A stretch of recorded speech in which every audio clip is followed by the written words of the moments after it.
I found out that my fiancé had shared a hotel room with his coworker, and when I checked his phone, I was devastated to discover they had been having an affair for months. I used to believe that Eric was my forever. We had been together since we were 16, growing up side by side, navigating life's twists and turns together. Our relationship was built on trust, or at least I thought so. When he proposed 6 months ago, I said yes without hesitation. I thought we had something unbreakable, something real. That illusion shattered on a random Tuesday evening. The day started like any other. I went to work, answered emails, had coffee with my coworkers, and counted down the hours until Eric's return. I even planned a nice dinner for us, excited to hear about his trip. But as the hours passed, an uneasy feeling settled in my chest. I kept brushing it off. This was just my insecurity talking, right? But something felt off. Eric had been on a 2-day work trip with his coworker, Samantha. I had met her once at a company event, and let's just say my first impression wasn't great. She was confident, bubbly, flirtatious, everything I wasn't. She was the kind of woman who could make a whole room revolve around her without even trying. And the worst part? She knew it. But she was married, so I convinced myself there was nothing to worry about. When he landed, I decided to surprise him at the airport. I had imagined the scene in my head. He'd see me, his face would light up, and he'd pull me into a tight hug, happy to be home. Instead, when he walked out of the terminal with Samantha beside him, my presence barely registered. Samantha, on the other hand, seemed annoyed, as if I was intruding. She clung to his arm a little too long before letting go, her smile just a little too smug. "Oh, Lena, I didn't know you were picking him up," she said, her voice dripping with fake surprise. "We had such an amazing time. Your fiancé is quite the travel buddy." Eric barely met my eyes as he muttered, "Hey babe." I tried to shake the feeling of unease, but then Samantha threw in the bombshell. "Oh, and girl, you're so lucky. Eric gives the best massages." My shoulders were killing me after that first day, and he totally worked out the knots. Such a lifesaver. My stomach twisted. What kind of coworker gives massages on a business trip? I laughed nervously, trying to mask the dread creeping up my spine. "Oh, I didn't know Eric was into massages." Samantha smirked. "Oh, he's got magic hands." Eric shot her a look, but the damage was already done.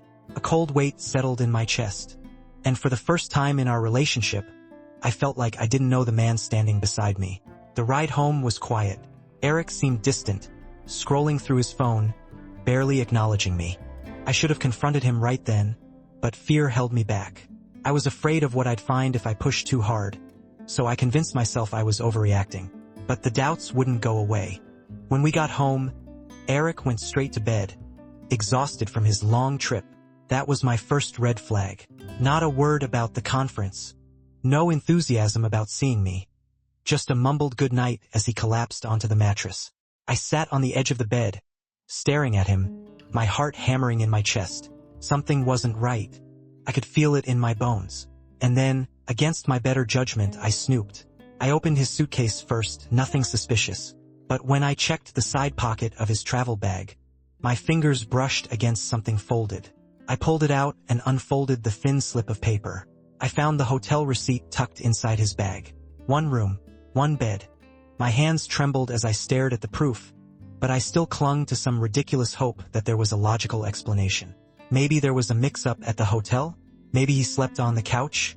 Maybe I was being paranoid, letting my insecurities get the best of me. I tried to steady my breathing, but my mind was racing. I could hear Eric's steady breathing from the bedroom, completely oblivious to the storm building inside me. My stomach twisted as I folded the receipt, my fingers gripping it so tightly that the paper crumpled. This couldn't be real. I paced the room, debating my next move. Every fiber of my being told me to confront him, to shake him awake and demand an answer. But something darker urged me to dig deeper, to find undeniable proof, to make sure I wasn't about to be gaslit into believing I was crazy. And so, I did something I had sworn I would never do. I unlocked his phone using his fingerprint while he was asleep. The screen lit up, casting a glow over his sleeping face. My heart pounded against my ribs as I navigated to his messages. I hesitated for a second, but the image of that hotel receipt burned in my mind. With a deep breath, I opened the conversation with Samantha. My world tilted. The messages were endless. Scrolling through them felt like wading through a nightmare I couldn't wake up from. Inside jokes, flirty remarks, late-night confessions, and the worst part, mockery at my expense. My vision blurred as I read message after message of them laughing at me, at my trust, at my cluelessness. I don't know how she still hasn't figured it out yet. Faced with tears of joy, maybe she just doesn't want to know. Makes it easier. God, you should have seen the way she clung to me before I left. So desperate. Kinda sad, honestly. Tears stung my eyes, but I forced myself to keep reading. I needed to know everything. I needed to see just how deep this betrayal ran. And then I saw it. A message dated 2 days after he proposed to me. Can't believe I'm engaged, LOL. Still thinking about last night. Samantha's reply was just as nonchalant. Told you you'd love it. Guess I should start shopping for a wedding dress now? I felt like I was gonna be sick. I dropped the phone onto the bed as bile rose in my throat. My hands clenched into fists, shaking with a mixture of rage and devastation. I wanted to scream, to throw something, to break everything in sight. How could he do this to me? How could he look me in the eyes, put a ring on my finger, and promise me forever, while he was already betraying me? That was when something inside me snapped. I wanted to wake him up and scream, to shake him until he felt the same pain tearing through my chest. But rage that loud wasn't what I needed. No, I needed something colder, something final. I needed him gone. I moved through the bedroom like a storm, yanking open drawers, grabbing handfuls of his clothes, and shoving them into trash bags. Every piece of fabric felt like another lie, another moment I had wasted loving a man who had never truly been mine. The sound of plastic crinkling as I tied the bags shut was oddly satisfying, like sealing away the last remnants of the life I had thought was real. My hands were shaking, but not from sadness. From fury. I grabbed my phone and called Victoria. She answered on the first ring. What happened? Her voice was sharp, alert, like she had been expecting this call. I need you here, I said, barely recognizing my own voice. It was flat, hollow. She didn't ask questions. On my way. Minutes later, Victoria stormed through the door, her eyes scanning the mess I had made. Her jaw tightened when she saw the trash bags lined up by the door. Are you sure about this? She asked, glancing at Eric's unconscious figure, still sprawled across the bed, blissfully unaware of the chaos he was about to wake up to. I nodded, my grip tightening on his phone. He needs to leave. Victoria didn't argue. She didn't tell me to calm down or ask if I wanted to talk. That's why she was my best friend. She understood. Instead, she bent down, grabbed one of the bags, and hauled it toward the door without a word. Then came the moment I had been dreading. I approached the bed, staring at the man who had once been my whole world. How many nights had I watched him sleep, feeling lucky to have him? Now he just looked like a stranger. I reached down and shook him roughly. Wake up, Eric groaned, rolling over. Babe. What? His voice was thick with sleep, but the moment his eyes opened and registered the scene before him, the packed bags, Victoria standing by the door with her arms crossed, the cold fury on my face, confusion turned into pure panic. What's going on? His voice was hoarse as he sat up, rubbing his eyes like he could blink this nightmare away. I held up his phone, my fingers wrapped so tightly around it that my knuckles turned white. You tell me. His face drained of color. I watched as his mind scrambled for an escape route, as if there was any excuse that could save him now.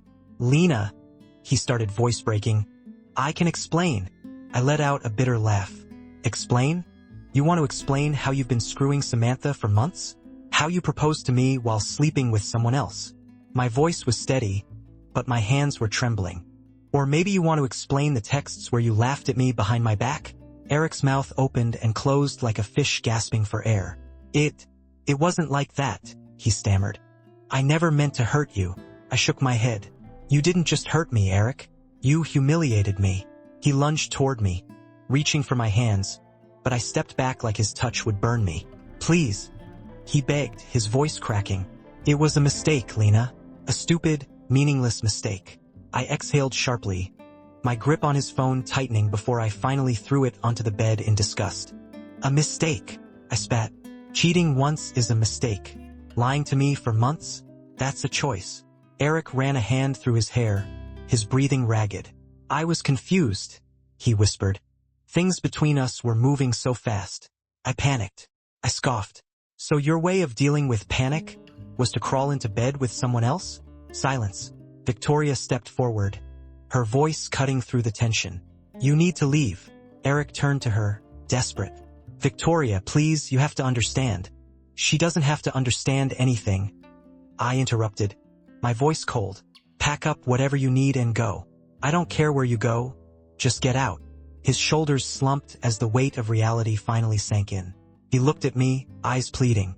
Lena, I swallowed the lump in my throat. I loved you, I said quietly, but I will never be someone's second choice. Eric didn't move for a long time, but eventually he nodded. Maybe he finally realized there was no talking his way out of this. Maybe he was just too exhausted to fight. Either way, he grabbed a duffel bag and began stuffing it with clothes, his hands moving slowly, like dragging out the inevitable would somehow make it easier. I turned away, refusing to watch. I had already seen enough. When the door finally clicked shut behind him, I let out a breath I hadn't realized I was holding. I blocked him on everything. I should have felt devastated. Instead, for the first time in a long time, I felt free. Breakups are messy, but infidelity, that's nuclear. The first few days were a blur of anger, heartbreak, and exhaustion. I felt like I was trapped in some cruel joke, replaying every memory of our relationship over and over again, trying to decipher if any of it had ever been real. Had he loved me even for a second? Or had I just been a placeholder while he entertained himself with someone else? I barely ate. I barely slept. My mind spiraled, grasping for answers I'd never get. The betrayal wasn't just about the cheating. It was about how easily he had lied to my face, how effortlessly he had built a life with me while building another one behind my back. It was the ultimate humiliation. But Victoria? She wasn't about to let me drown in self-pity. She showed up at my apartment unannounced, holding 2 iced coffees and a bag of pastries. Get up, she demanded, yanking the blankets off me. We're going out. I groaned. I don't want to. I don't care. She threw some clothes at me. You're not going to sit here and let that cheating piece of garbage ruin your life. And just like that, I was dragged out of my personal misery and into the world. Brunches turned into happy hours. Happy hours turned into long nights filled with loud music, new faces, and distractions. She made it her mission to remind me that there was life beyond Eric. And then there was Logan. Logan had always been in the background of my life. One of Eric's closest friends, always polite, always friendly. We had never been particularly close, but now things felt different. It was a Friday night. A group of us had gone out, and the drinks flowed a little too easily. The music was loud, the bar was packed, and for the first time in weeks, I felt light. No sadness, no overthinking, just the warmth of alcohol in my veins and the weight of Victoria's laughter beside me. Somewhere between my second and third cocktail, Logan leaned in closer. You okay? He asked, his breath warm against my ear. I nodded. I think so. He studied me for a moment, something unreadable in his gaze. He never deserved you, he finally said, his voice rough with frustration. I should have brushed it off. I should have ignored the way my heart clenched at his words, the way his presence suddenly felt heavier. But I didn't. Maybe it was the alcohol. Maybe it was the need to feel wanted. Maybe it was something darker, the burning desire for revenge. I reached for his hand. He didn't pull away. One drink led to another. One touch turned into a lingering glance. And before I knew it, we were tangled together in the back of a cab, his lips on mine, his hands gripping my waist like I was something precious, something worth holding on to. By the time we made it to his place, I knew exactly what I was doing. I told myself it was just a mistake, that it didn't mean anything. But the truth? The truth was that I wanted Eric to know. I wanted him to hurt the way I did. I wanted him to picture me with his best friend. And when he finally found out, oh, he did. News spread like wildfire. Eric found out about me and Logan, and suddenly the man who had shattered my trust was calling me the villain. The hypocrisy was almost comical. The same man who had lied to my face, who had spent months sneaking around with another woman, now had the audacity to be outraged. I woke up to a series of missed calls and texts, each more desperate than the last. You seriously slept with Logan? What the hell, Lena? He was my best friend. I can't believe you'd do this to me. I stared at my phone, debating how to respond. And then, a slow smirk spread across my face as I typed out my reply. And you were supposed to be my husband. Delivered. Read. Silence. For the first time since this nightmare began, I was the one holding the power. Eric didn't get to rewrite this narrative. He didn't get to paint himself as the victim while I suffered in silence. No, this time I was the one calling the shots. The backlash was swift. His friends, our mutual friends, began picking sides. Some sent me passive-aggressive messages, telling me how messed up it was to sleep with his best friend. Others, the ones who actually had a moral compass, reminded him that he had no right to play the victim. He cheated first. He destroyed the relationship. He made his bed, and now he had to lie in it, alone. Victoria, as expected, was my biggest supporter. He's only mad because you hit him where it hurts, she said, sipping her latte as we sat in a cafe, watching the chaos unfold through social media. You did what he never expected. You stopped crying over him, and she was right. Logan and I, we didn't last. I never expected us to. It wasn't about love or some great romance. It was about reclaiming myself. It was about reminding Eric that he didn't get to break me without consequences. And oh, did he feel the consequences. He tried reaching out again. More texts, more excuses. I made a mistake, Lena, but what you did, that was deliberate. You didn't even try to work things out. You threw away everything we had. Each message was a weak attempt to shift blame, to make me feel guilty, to drag me back into his orbit. I never responded, because the truth was, I had already moved on. 6 months later, I was thriving, not just surviving, thriving. I had thrown myself into my career, poured my energy into my friendships, and, most importantly, into myself. I stopped measuring my worth by the love of a man who never truly valued me. Instead, I built a life that was entirely mine, free from the shadows of my past. Victoria and I booked a trip to Europe, a spontaneous, last-minute decision that felt like the kind of recklessness I had been too afraid to embrace before. We spent weeks getting lost in cobblestone streets, drinking wine by the Seine, and laughing until our stomachs hurt. For the first time in years, I wasn't thinking about Eric. I wasn't thinking about the betrayal, the pain, or the heartbreak. I was thinking about me. I started hitting the gym. Not for revenge, not to make anyone jealous, but for myself. My body became stronger, my mind sharper. I dyed my hair, changed my wardrobe, experimented with styles I had once been too scared to try. With every transformation, I felt more like the person I had been suppressing for years, the version of me that had been waiting to break free. And Eric, last I heard, Samantha dumped him. Turns out, she wasn't interested in being with a man who cheats on his fiancée. The irony was almost too perfect. One day, I ran into him at a coffee shop. I had been laughing at something Victoria said, the sound of it easy and unburdened, when I felt the weight of someone watching me. I turned and there he was, Eric. He looked smaller, not physically, but as if life had drained the spark out of him. The confidence, the arrogance, the smugness, it was gone. In its place stood a man who seemed hollow, a shadow of the person I had once loved. His mouth opened, as if he wanted to say something. Maybe an apology, maybe an attempt to rewrite history, to convince me that he had always loved me, that he had made a mistake, that he regretted it all. But I didn't care. I turned away, grabbed my coffee, and walked out without a second glance. Because I didn't need closure. I had already given it to myself. People say the best revenge is moving on, but I think it's more than that. It's moving on happily, unapologetically, without a second glance. Eric was my past. But I am my own future. What do you think? Have you ever been in a situation like this? How would you have handled it? Let me know your thoughts in the comments. And if you enjoyed this story, don't forget to like, share, and subscribe for more real-life stories that will keep you hooked. And now, on to the next story. But if you found the previous one interesting and it left an impression on you, take a moment to subscribe to my YouTube channel so you won't miss out on any future stories. Thank you so much for your support. My wife went pale when I arrived at the party with her secret lover's wife.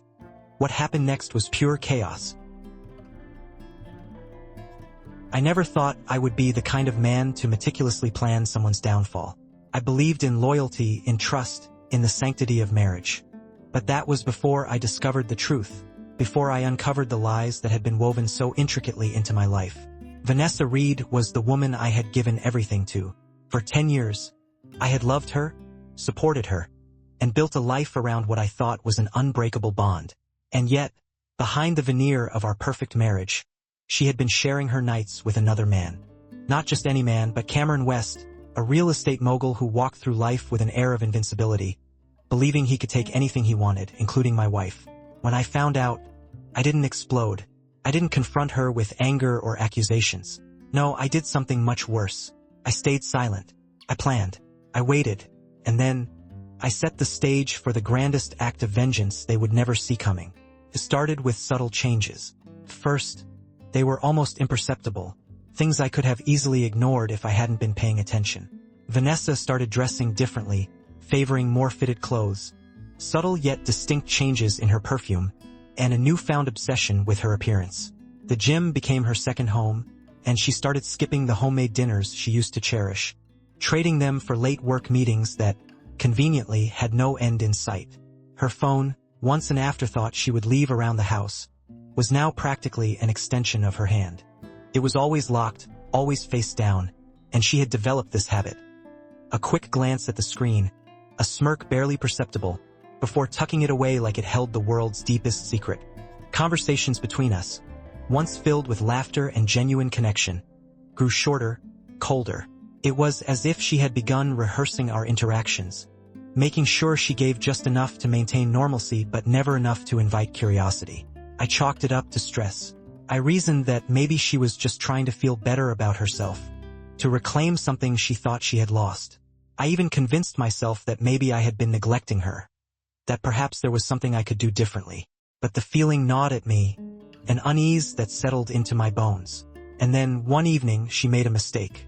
Vanessa was upstairs, showering after another supposed late-night meeting, when I saw it. Her phone, for the first time in weeks, was left unattended on the kitchen counter. It vibrated once, then again. Something inside me hesitated. I had never been the type to check her messages. Trust was the foundation of our marriage, or so I thought. But something about this moment felt different, like fate had decided it was time for me to wake up. I picked up the phone and turned it over. The screen lit up. Last night was amazing. Same time next week. The sender's name made my stomach lurch. Cameron West. My pulse pounded in my ears. My fingers gripped the phone so tightly I thought it might crack. Cameron, of all people, a man I had welcomed into my home, a man who had sat across from me at dinner, shaking my hand with a confident smile. The betrayal wasn't just in the affair itself, it was in the sheer audacity of it. They weren't just sneaking around. They were laughing behind my back, turning my trust into a joke, humiliating me in a way I hadn't even realized until now. I could have confronted her. I could have stormed upstairs and demanded an explanation. But that would have been too easy, too merciful. No, I wanted something more. I needed something undeniable, something I could throw in her face when the time was right. I placed the phone exactly where it had been, untouched, and walked away as if nothing had happened. But inside, something inside me had cracked open. That night, while she slept soundly beside me, oblivious to the storm brewing in my mind, I began my own investigation. I started small, checking her social media for any subtle signs I had missed. The sudden increase in gym selfies, the new business connections she followed, the carefully curated captions that seemed innocuous but now felt like coded messages. Then I moved to her phone records, late-night calls, frequent messages exchanged with a number saved under a fake name. The evidence was piling up, but I needed more. I needed undeniable proof. So I hired a private investigator. Within days, he had given me more than I could stomach. Photos of Vanessa and Cameron entering a boutique hotel on the Gold Coast. Restaurant receipts from intimate dinners in secluded booths. Security footage of them stealing kisses in a parking garage, completely unaware of the camera capturing their every move. Every discovery was another dagger, another undeniable confirmation of their betrayal. I wasn't just angry, I was disgusted. Not only with her, but with myself, for ever believing she was different, forever thinking she was incapable of this. The depth of their deceit ran deeper than I had imagined, and the more I uncovered, the clearer it became. This wasn't just a fling. This was something they had carefully orchestrated, assuming they would never be caught. But they were wrong, because I wasn't just going to expose them. I was going to destroy them. I couldn't just expose them. That would be too simple, too merciful. Confronting them outright would let them weasel their way out, spin their own story, paint themselves as victims. No, I needed something meticulous, something that would leave them in ruins with no escape. They had played me for a fool, humiliated me behind my back. Now it was my turn to return the favor tenfold. But to do that, I needed someone who had just as much to lose as I did. Catherine Pierce, Cameron's wife, a woman who had spent years beside him, not just as a partner, but as someone who knew the intricacies of his world. Unlike Vanessa, who thrived on superficial luxury and fleeting attention, Catherine was intelligent, methodical. She wasn't just a trophy wife, she was a strategist. And most importantly, she had more reasons than anyone to want Cameron's empire to crumble. I didn't waste time with pleasantries. I sent her a single text. I know. Less than an hour later, I received her response. Where? We met at an upscale restaurant downtown. A place too refined for casual gossip but too public for an outright meltdown. When I arrived, she was already there, sitting at a corner booth, her posture impeccable, her expression unreadable. A glass of red wine rested delicately between her fingers as she watched me approach, her eyes sharp, calculating. I sat down across from her, sliding a thick envelope across the table. She didn't reach for it immediately. Instead, she studied me. You look surprisingly calm for a man whose wife is screwing mine. I smirked. You don't seem all that surprised. She let out a quiet, humorless chuckle and finally picked up the envelope, flipping through the contents, photos, text message transcripts, timestamps, hotel reservations. I watched as her fingers tightened around the pages, her knuckles turning white, but her face remained stoic, composed. Finally, she set the papers down and took a slow sip of wine. Cameron has a type, she murmured, her voice laced with something that wasn't quite sadness, but something deeper. Married women. Ones who think they're special until they realize they're just another conquest. I leaned back, studying her. How long have you known? She exhaled, swirling her wine lazily in the glass. Years. I stopped keeping track. She glanced at the envelope. But this is different. He's never been this reckless before. I nodded. They were never careful. They thought they were untouchable. Catherine's lips curved into something that almost resembled amusement. Cameron's arrogance will be his downfall. I folded my hands on the table. And we're going to make sure of it. For the first time, a flicker of something dangerous flashed in her eyes. You have a plan. I do. But I need your help. She tilted her head slightly, intrigued. You don't strike me as the kind of man who needs assistance. I need someone who understands Cameron's world, I admitted. Someone who knows where it hurts. I want them to experience the same humiliation, the same helplessness they made us feel. She held my gaze, considering my words carefully. What's your endgame? I smirked. Total annihilation. Catherine nodded slowly, as if weighing the idea, letting the weight of it settle over her. Then, finally, she lifted her glass. Let's make them bleed. We didn't just plan revenge. We planned devastation. The Thompson Charity Gala was more than just a high society event. It was a battlefield. The ballroom gleamed under chandeliers that cast golden light over Chicago's elite, their laughter and conversation filling the air with a false sense of security. Everyone here believed they were untouchable, invincible behind their wealth and connections. Tonight, I was going to prove them wrong. Catherine and I arrived exactly 45 minutes after the official start time, fashionably late enough to guarantee that all eyes would be on us. I stepped out of the car first, offering my hand as Catherine emerged, poised and powerful in a midnight blue gown that hugged her frame like armor. My tux had been carefully chosen to complement hers, a silent but calculated statement. The moment our hands linked, a hush spread through the crowd. Whispers rippled like waves as the reality of our presence together began to sink in. Vanessa was the first to spot us. Her champagne flute trembled slightly as she froze mid-sip, her face paling as if she had seen a ghost. Cameron, standing beside her, initially maintained his usual arrogance, a man who believed himself untouchable. But then he followed her gaze and saw me. And worse, he saw Catherine at my side. His smirk faltered just slightly, but it was enough. Richard Thompson, our esteemed host for the evening, approached with a broad smile, extending his hand. Lucas, Catherine, what a surprise to see you two together. Catherine returned his handshake smoothly, her voice laced with just enough warmth to be polite. It's been a long time coming, Richard. Lucas has been a tremendous help to me lately. The emphasis wasn't lost on anyone within earshot, least of all Vanessa and Cameron. I could feel Vanessa's eyes burning into me, but I refused to acknowledge her. Cameron's jaw tensed as he whispered something to her. She shook her head, her fingers tightening around the stem of her glass. Let them wonder. Let them stew. The best part was still to come. The ballroom had been meticulously prepared for the gala, but tonight, I had made a few special adjustments.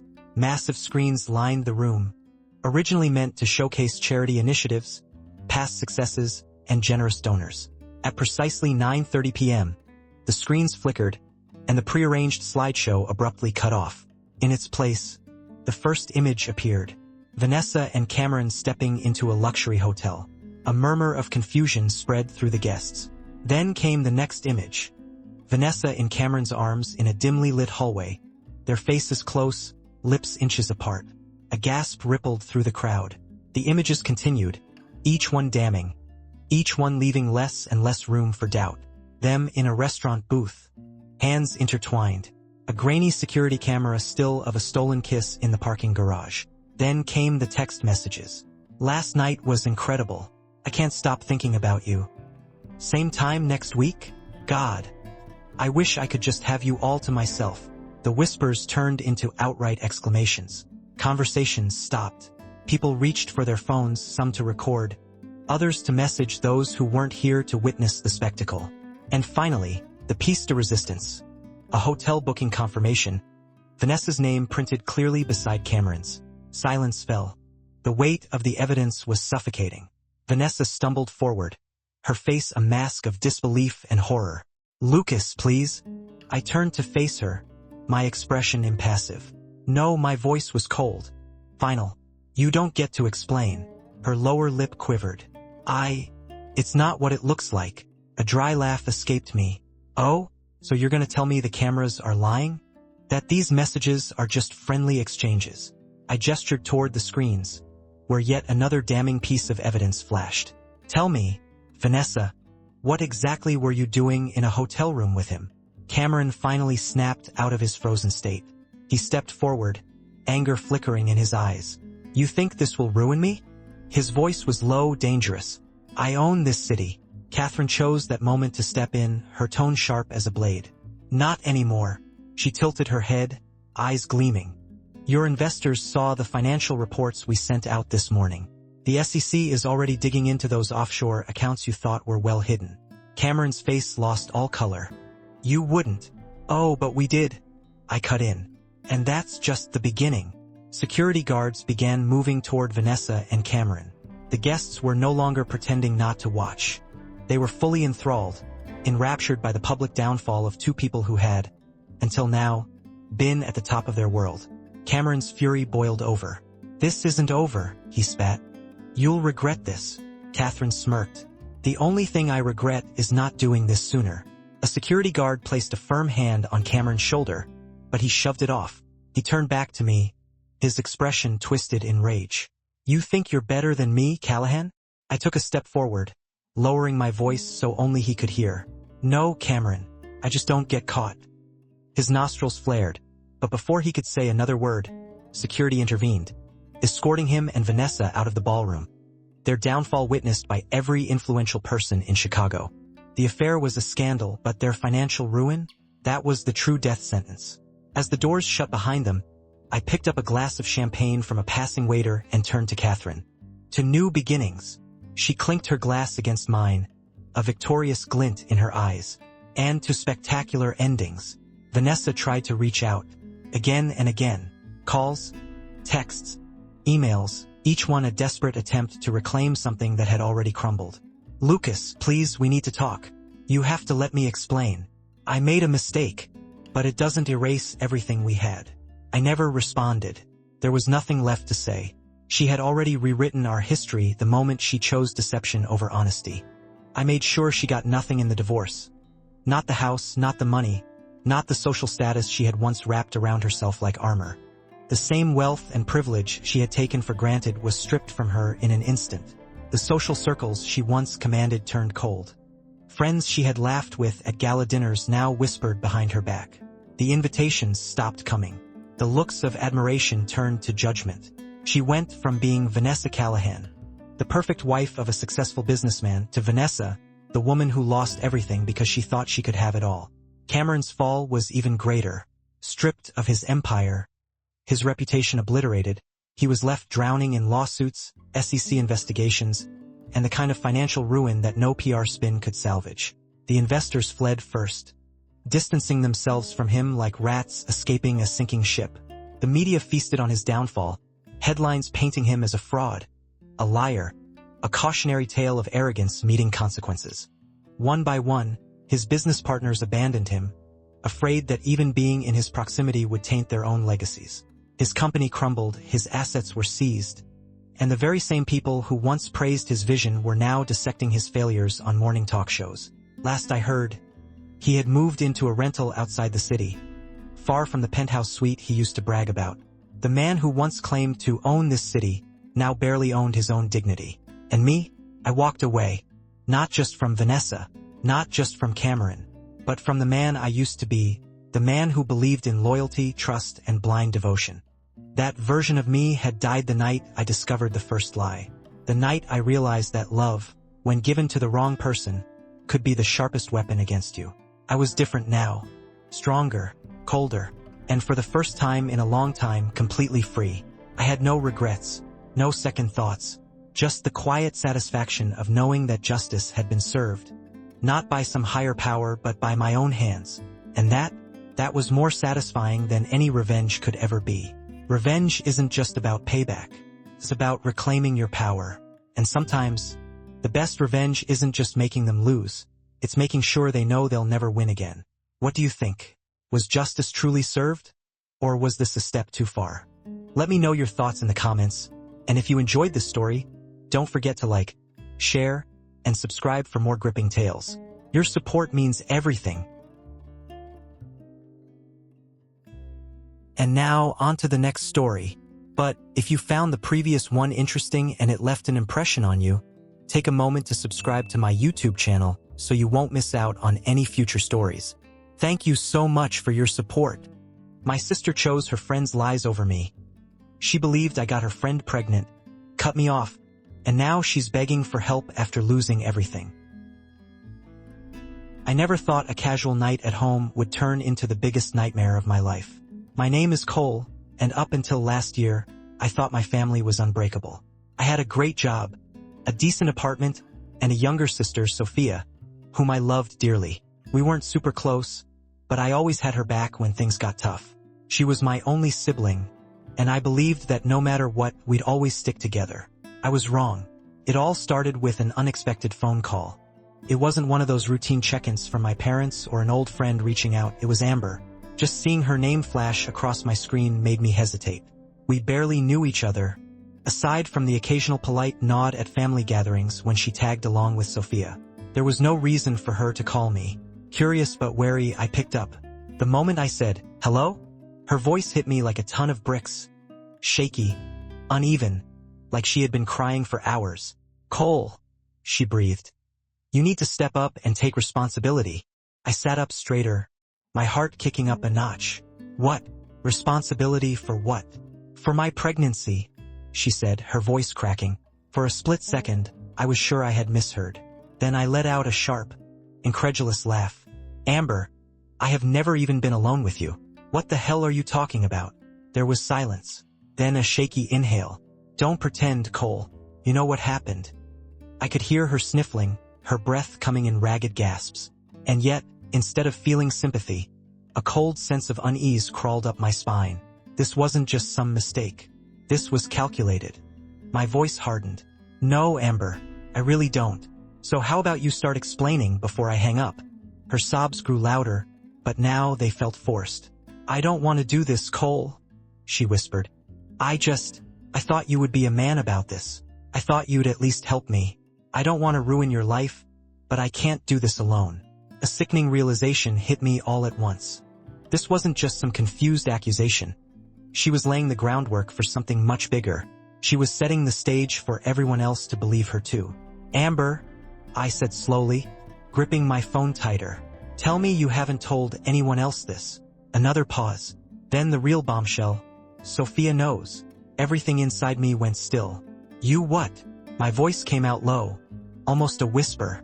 I had to tell her, Amber continued, gaining confidence now. She deserves to know what kind of brother she has. And Cole, she believes me. She said you always seemed like the type to. I didn't even let her finish. My hand clenched into a fist, nails digging into my palm as my mind raced. This wasn't just about some false accusation anymore. This was my sister. My own flesh and blood had heard something so absurd, so wildly out of character, and instead of coming to me, instead of even questioning it, she had believed Amber. I felt something inside me crack. I don't know what game you're playing, Amber, I said through gritted teeth. But I promise you, it's not going to end the way you think. I hung up before she could say another word. My hands were shaking. My stomach was in knots. But more than anything, a deep, painful weight settled in my chest as reality sank in. Sophia believed her. And just like that, my world fell apart. Sophia exploded at me before I could even process the accusation. You're disgusting, she screamed through the phone. How could you do this to Amber? And then try to deny it? The sheer force of her voice sent a wave of disbelief through me. My own sister, the person who was supposed to know me better than anyone, was calling me disgusting? For something so absurd it was laughable? My grip tightened around my phone as my pulse hammered in my ears. Sophia, I said, trying to keep my voice level. Think logically. I've never even had a conversation alone with Amber. Why would you believe her? She wouldn't lie about something like this. She snapped, the venom in her voice sharper than I'd ever heard. She's devastated. She thought you cared about her. I scoffed, running a hand through my hair. Cared about her? I don't even know her. How does that make sense to you? But logic meant nothing to Sophia right now. She had already made up her mind. I could practically see her pacing in frustration, clutching the phone like it was some lifeline to her deluded sense of justice. This is insane, I muttered, more to myself than to her. Oh, so now she's crazy. She fired back. Is that it? Is that your defense? That she's just making it up for fun? The accusation struck a nerve. I let out a sharp breath, pinching the bridge of my nose. Sophia, you don't get it. People do lie about things like this. It happens all the time. And right now, Amber is lying to you. No, you don't get it, Cole, she cut in. You have no idea what she's been going through. She's scared. She's alone. And now you're trying to paint her as some manipulative liar? God, you're pathetic. A bitter laugh bubbled up in my throat. This was beyond reason, beyond frustrating. So let me get this straight, I said coldly. You think Amber is some helpless victim, and I'm just the villain in her story? Even though there's literally zero evidence to back up what she's saying. She doesn't need evidence, Sophia shot back. And that was the moment I felt my stomach drop. She didn't need evidence? What kind of logic was that? You really believe that? My voice was quiet now, laced with something dangerously close to heartbreak. I believe Amber, she said simply. And if you don't own up to this, I'm telling Mom and Dad. The finality in her voice hit me like a freight train. She wasn't threatening me. She was making a promise. I exhaled slowly, staring at the wall as a heavy silence settled between us. My own sister was ready to turn my parents against me over a blatant lie. A lie she hadn't even considered questioning. I had never felt so utterly alone. I knew I needed to act fast before the situation spiraled out of control. Every second that passed was another chance for Amber's lies to take deeper root, for Sophia to become even more convinced that I was the villain in this story. I needed proof, concrete, undeniable proof that Amber was lying. That's when my phone buzzed with a message from an unknown number. I heard about what's going on. You're not the first guy she's done this to. I frowned, staring at the screen. My heart pounded as I typed back, "Who is this?" A moment later, the response came, "Zachary, Amber's ex." A chill ran down my spine. I barely knew the guy, had only heard about him through Sophia's conversations with Amber. But I didn't hesitate. I tapped the call button, pressing the phone to my ear. The line rang twice before Zachary picked up. "Cole," he said, his voice tight, weary. I was hoping you'd call. What the hell is going on? I demanded. Why are you telling me this? There was a long pause before he spoke again, this time with a resigned sigh. Because I've been exactly where you are right now. I stayed silent, letting him continue. Amber pulled the same stunt with me months ago, claimed she was pregnant, freaked out, cried, said she didn't know what to do. His voice turned bitter. At first, I believed her. I was scared, man. She told me she didn't want anything from me except support. Said she didn't need money, just someone to be there for her. I swallowed hard, my grip on the phone tightening. And then what happened? Zachary let out a dark chuckle. Then came the requests. Small at first. Help with a doctor's visit. A little cash because she was too stressed to work. Then suddenly she was talking about needing money for prenatal care, for a place to stay. He took a deep breath. Something didn't sit right, so I started digging, pressing for proof. And guess what? She never went to a doctor. Never had a single test. When I called her bluff, she flipped on me, screamed that I was abandoning her, that I was heartless. I felt a slow burn of rage building in my chest. How did you finally get out of it? I threatened to tell her parents. Zachary exhaled sharply. That's when she dropped the act. She admitted she made the whole thing up. Said she just wanted to feel secure, and that I should have just played along. Disgust curled in my gut.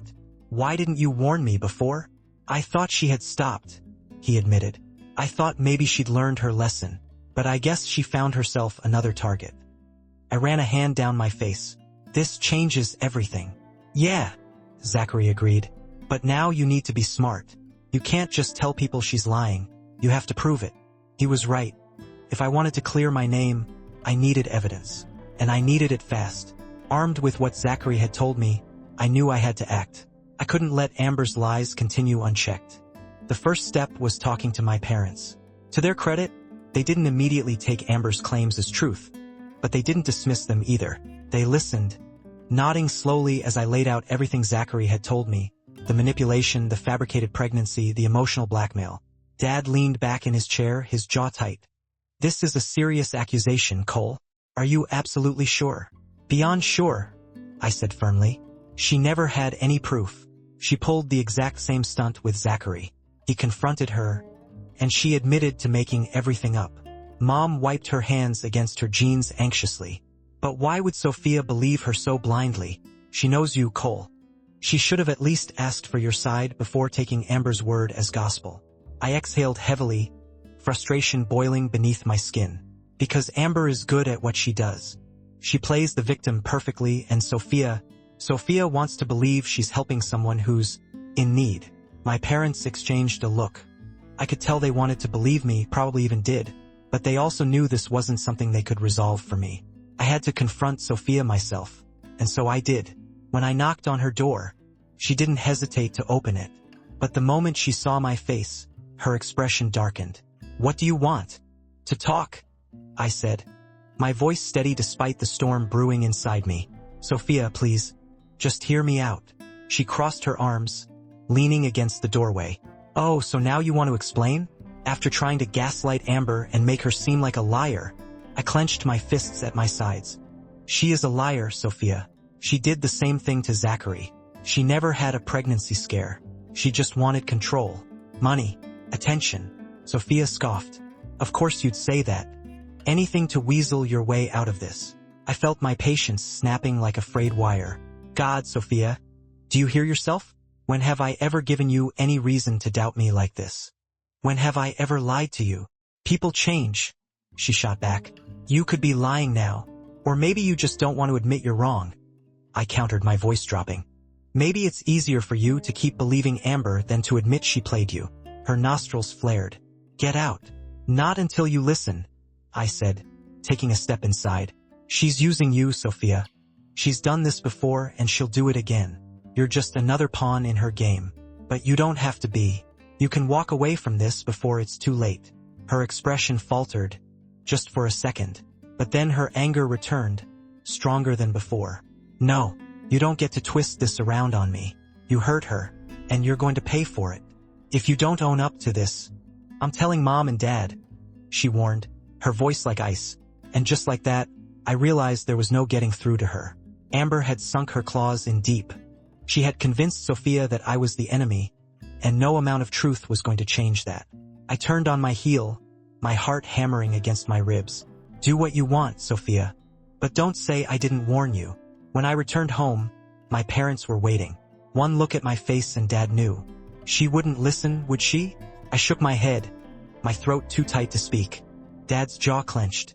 Then she's made her choice. If she wants to stand by Amber, fine. But she's on her own. No more tuition, no more financial help. Mom let out a quiet sob.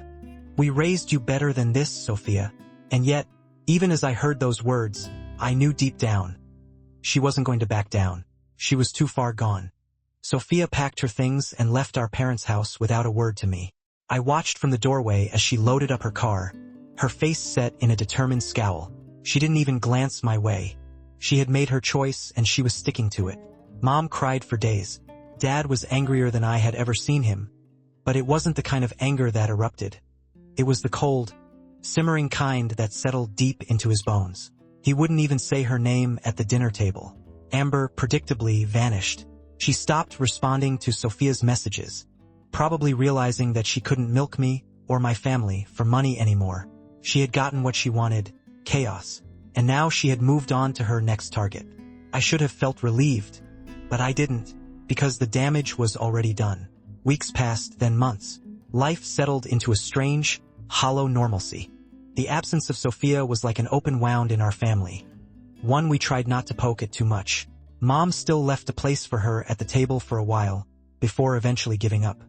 I knew she was still holding out hope that Sophia would come back, that she'd see reason, but I wasn't so sure. At first I thought I'd be angry, that I'd wake up every morning resenting Sophia, cursing her for what she had done, for the way she had turned her back on us. But the truth was, all I felt was exhaustion. I was tired of fighting, tired of trying to convince someone who didn't want to hear the truth. And then one night I got an email. "Are you happy now?" That was the subject line. My stomach tightened as I clicked it open. I had to take out loans because Mom and Dad won't help me. "I hope you're proud of yourself." I stared at the words, reading them over and over. No apology, no admission of guilt, just blame, just bitterness. I hovered over the reply button, feeling a dozen responses forming in my mind. I wanted to ask if she was happy with the choice she had made. I wanted to remind her that she had cut us off, not the other way around. I wanted to tell her that the only person responsible for her situation was herself. But in the end, I just closed the email. I didn't reply. I didn't owe her anything. I had lost a sister, but I had kept my integrity. And I would never let anyone take that from me. Days passed, and I kept expecting another email, another message, another attempt from her to reach out. But nothing came. It was like she had disappeared completely, choosing her own pride over making amends. One evening, I overheard my mom on the phone. She was speaking softly, her voice tinged with something between hope and heartbreak. I didn't have to ask who she was talking to. I knew it was Sophia. I waited, half expecting her to hand me the phone, to say that Sophia wanted to talk to me. But she never did. And when she hung up, she didn't say a word. Just wiped her eyes and kept moving like nothing had happened. I wondered what Sophia's life was like now, if she still believed in the lies Amber fed her, if she had finally realized the truth but was too ashamed to come back. Maybe she had convinced herself that she had been right all along, that I really was the villain in her story. Or maybe she was just lost. A part of me wanted to reach out, to bridge the gap between us. But I couldn't. Not this time. I had spent too long trying to fix something that Sophia had chosen to break. Months turned into a year, and slowly I moved on. My life continued. My parents, though forever changed by what had happened, found a way to carry on. We had learned the hard way that not everyone who shares your blood will stand by you when it matters most. And Sophia? She became just another memory, a lesson I'd never forget. If there's one thing this experience has taught me, it's that trust is more fragile than I ever realized. It doesn't matter how much proof you have, how many people stand by you, or how solid your case is, because in the end, some people will believe what they want to believe, no matter how far from reality it is. I did everything right. I had evidence, I had witnesses, and I had my parents in my corner. But none of that mattered. Sophia had already made up her mind long before I had a chance to prove the truth. She didn't want to know the truth. She just wanted to believe what made her feel justified. And that's the scariest part of all. Sometimes people choose the lie because it's easier, because it fits their narrative, because facing the truth means admitting they were wrong. Not everyone in your life will stand by you when it matters most. Some will walk away convinced they're on the right side even when they're not. And when that happens, you have to ask yourself, is your integrity worth more than their approval? For me, the answer was yes. So what would you do if you were in my situation? Would you fight for someone who refuses to hear you? Or would you walk away and protect your peace? Let me know your thoughts in the comments. And if you want more stories like this, stories about betrayal, resilience, and the lessons we learn the hard way, don't forget to hit like, subscribe, and turn on notifications so you never miss an update. Thanks for watching, and I'll see you in the next one. And now, on to the next story. But if you found the previous one interesting and it left an impression on you, take a moment to subscribe to my YouTube channel so you won't miss out on any future stories. Thank you so much for your support. My entitled sisters wanted to rent out my vacation home for profit. When I refused, their husbands broke in, and now they're facing charges. I never imagined that the simple act of purchasing a vacation home for my parents would become the catalyst for one of the biggest betrayals of my life. It started as an act of generosity.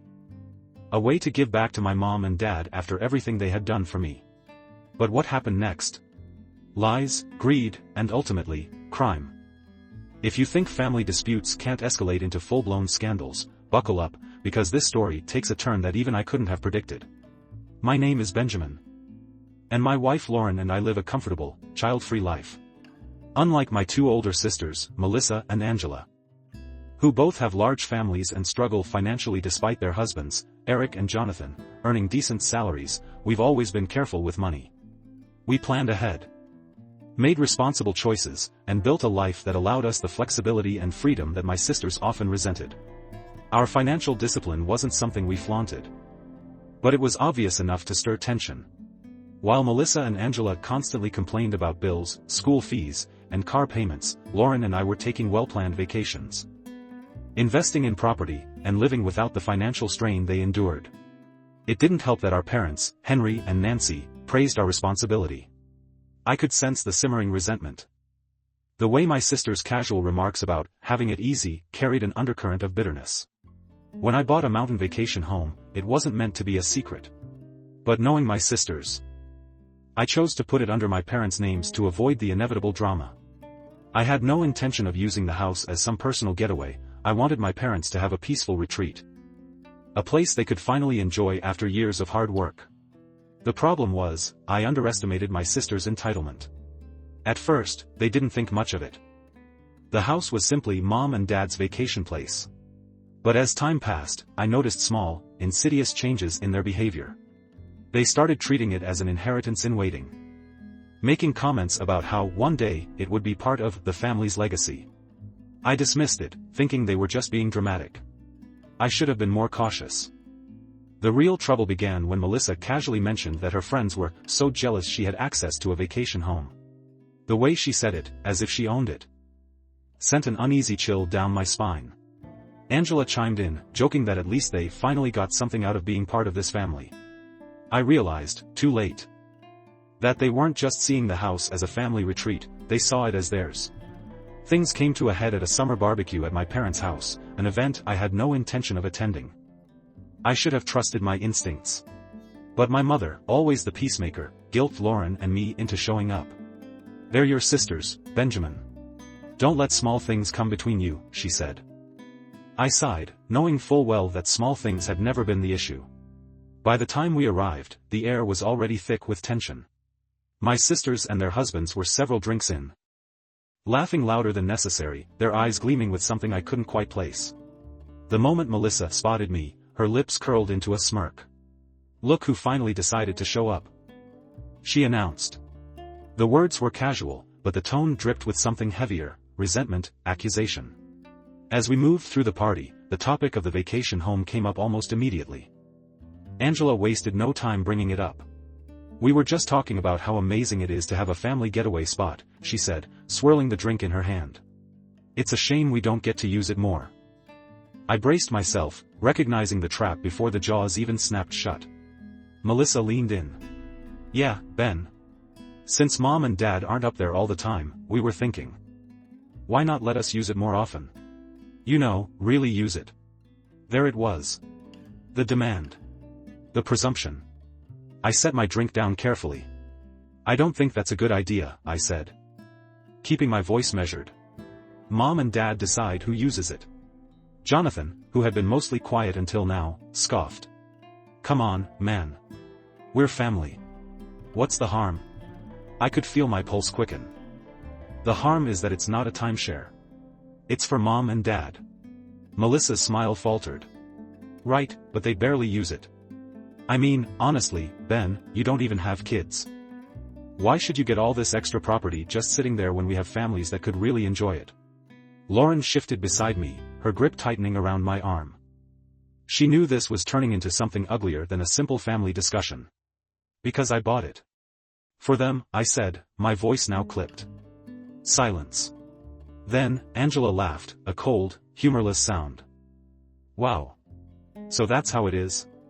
You throw your money around and get to decide who's worthy of a vacation? I exhaled sharply, trying to maintain my composure. It's not about worth. It's about respecting boundaries. Melissa's face darkened. Funny, because I thought family meant something. The weight of the moment settled in. They weren't going to let this go. They had convinced themselves that this was a battle worth fighting. And for the first time, I realized, this wasn't just about the house. This was about control. As the barbecue continued, I could feel their eyes on me, their hushed conversations laced with anger. I had spent years walking on eggshells around them, avoiding direct conflict to keep the peace. But as I stood there, watching them whisper and scheme, something inside me shifted. I wasn't going to let them take what wasn't theirs. I should have walked away then and there. I should have told Lauren to leave with me. But I didn't. And that was the mistake that set everything else in motion. The evening had started as an ordinary summer gathering, the kind my parents loved to host. The backyard was alive with laughter, music, and the sizzling aroma of grilled food. But beneath the festive atmosphere, there was an underlying tension I couldn't ignore. Melissa and Angela, already a few drinks in, greeted us with forced smiles that didn't quite reach their eyes. Their husbands, Eric and Jonathan, were predictably deep into their cups, laughing too loudly at their own jokes. My father, Henry, ever the wise man, had already excused himself to the whirlpool section of the pool, strategically setting up with a cooler full of beers. A quiet observer to the chaos unfolding around him. My mother, Nancy, on the other hand, had taken on the role of reluctant referee, trying to manage the wild swarm of children dashing from one end of the yard to the other.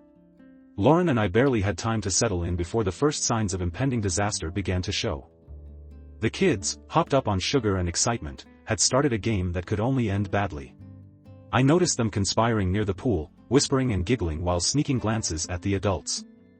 It didn't take long to realize what they were up to. Their objective was clear: push as many unsuspecting guests into the water as possible. I was chatting with an old neighbor when I heard the first splash. One of my sister's kids had succeeded in shoving a family friend off balance, sending them tumbling into the shallow end. The poor woman gasped, drenched from head to toe, while the kids erupted into fits of laughter. I expected their parents to step in, to scold them, to remind them that bodily autonomy actually matters, but instead, Melissa and Angela were cheering them on. "Oh, come on. It's just a bit of fun," Melissa called out, waving off the incident like it was nothing. I exchanged an uneasy glance with Lauren. "They're going to hurt someone," she muttered under her breath. I nodded. Or themselves. Not 5 minutes later, I became their next target. 3 of them came sprinting straight at me, eyes locked with determination. I knew what was coming. Maybe in another setting, another time, I would have let them win their little prank, but the principle of it grated against me. I wasn't about to let them decide what happened to me. So, at the very last second, I stepped aside.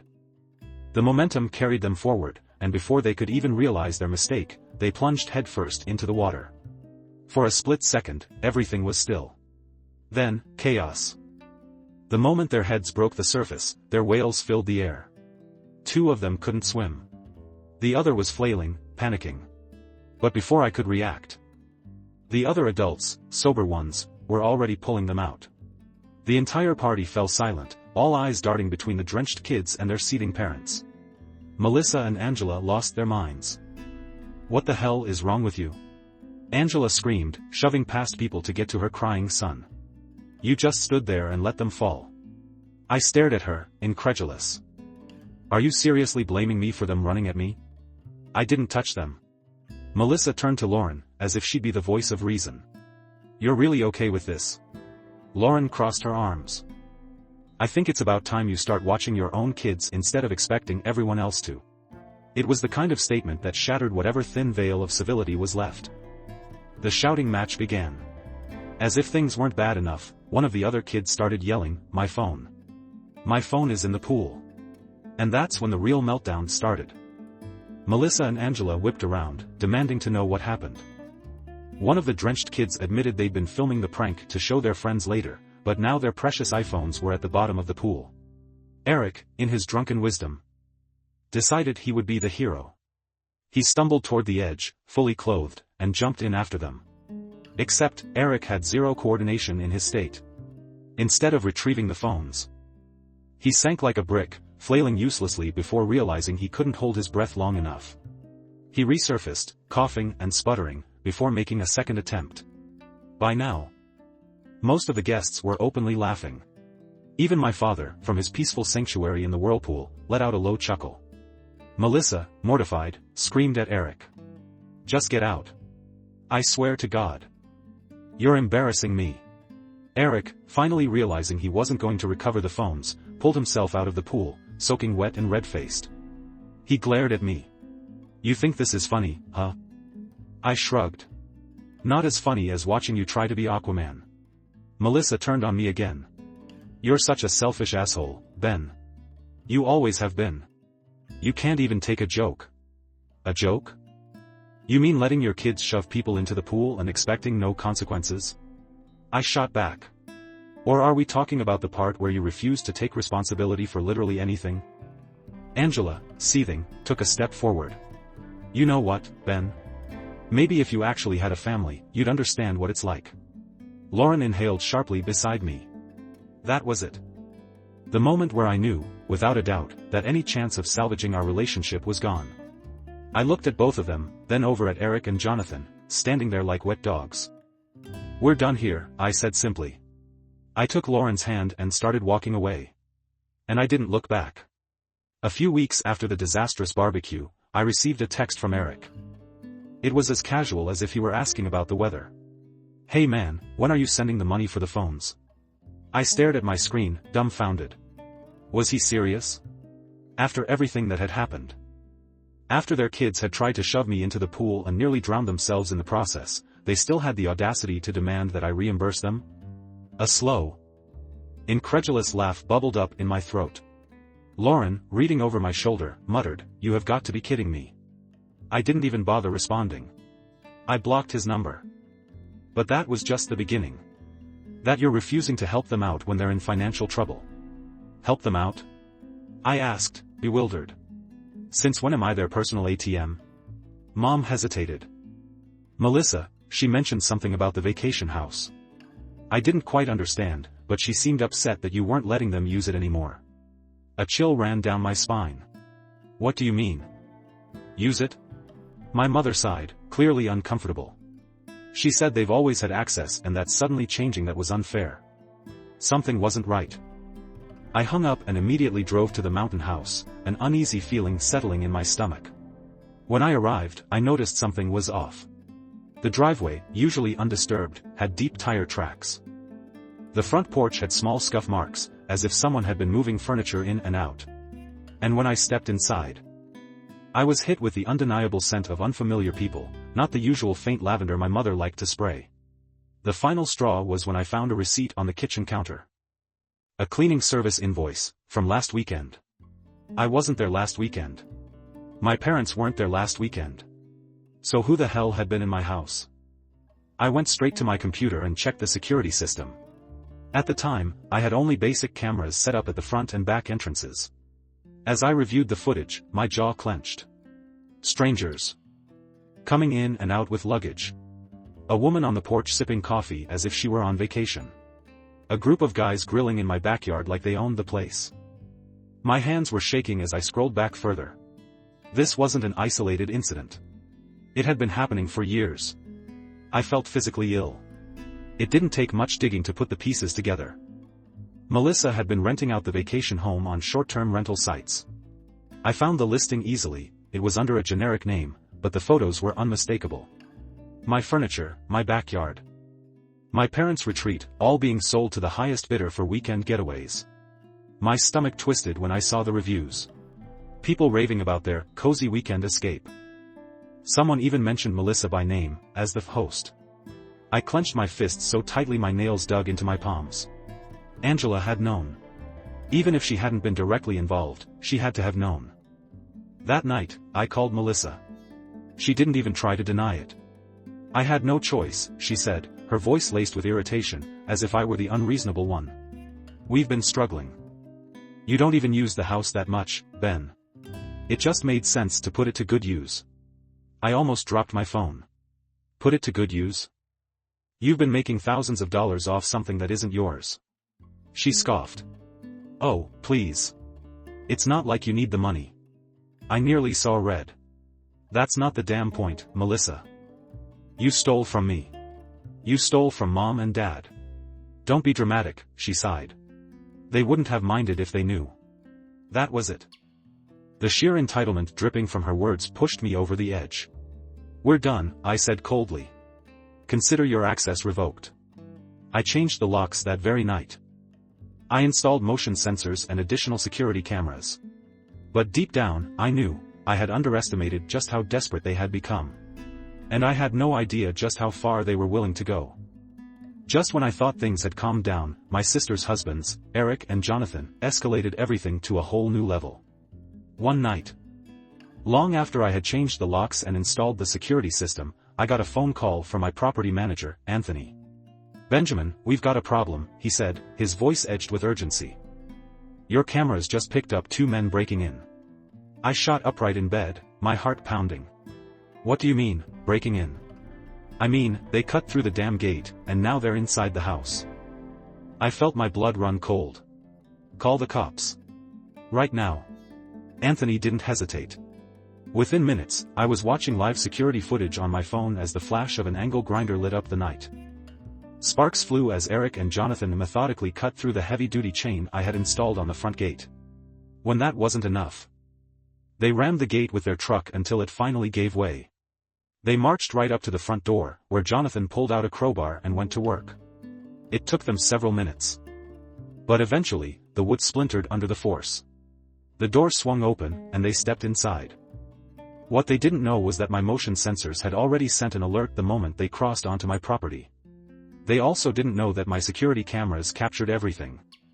They didn't just stop at breaking into the house. No, they had bigger plans. They went straight for the garage and barn, busting open locks, rummaging through anything they could get their hands on. It was obvious what they were doing. They weren't just breaking in, they were looting. One of the cameras caught Eric pulling out his phone, making a call to someone. He was laughing. Laughing. As if this was all some big joke. Minutes later, the joke was over. The flashing red and blue lights of the sheriff's deputies flooded the property. The moment the first squad car pulled up, Eric and Jonathan panicked.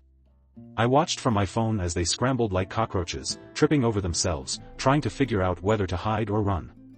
They chose wrong. The officers didn't even have to chase them. They walked out onto the porch, hands raised, still trying to explain themselves. I could barely believe my ears when I heard the audio recording later. This is my family's property.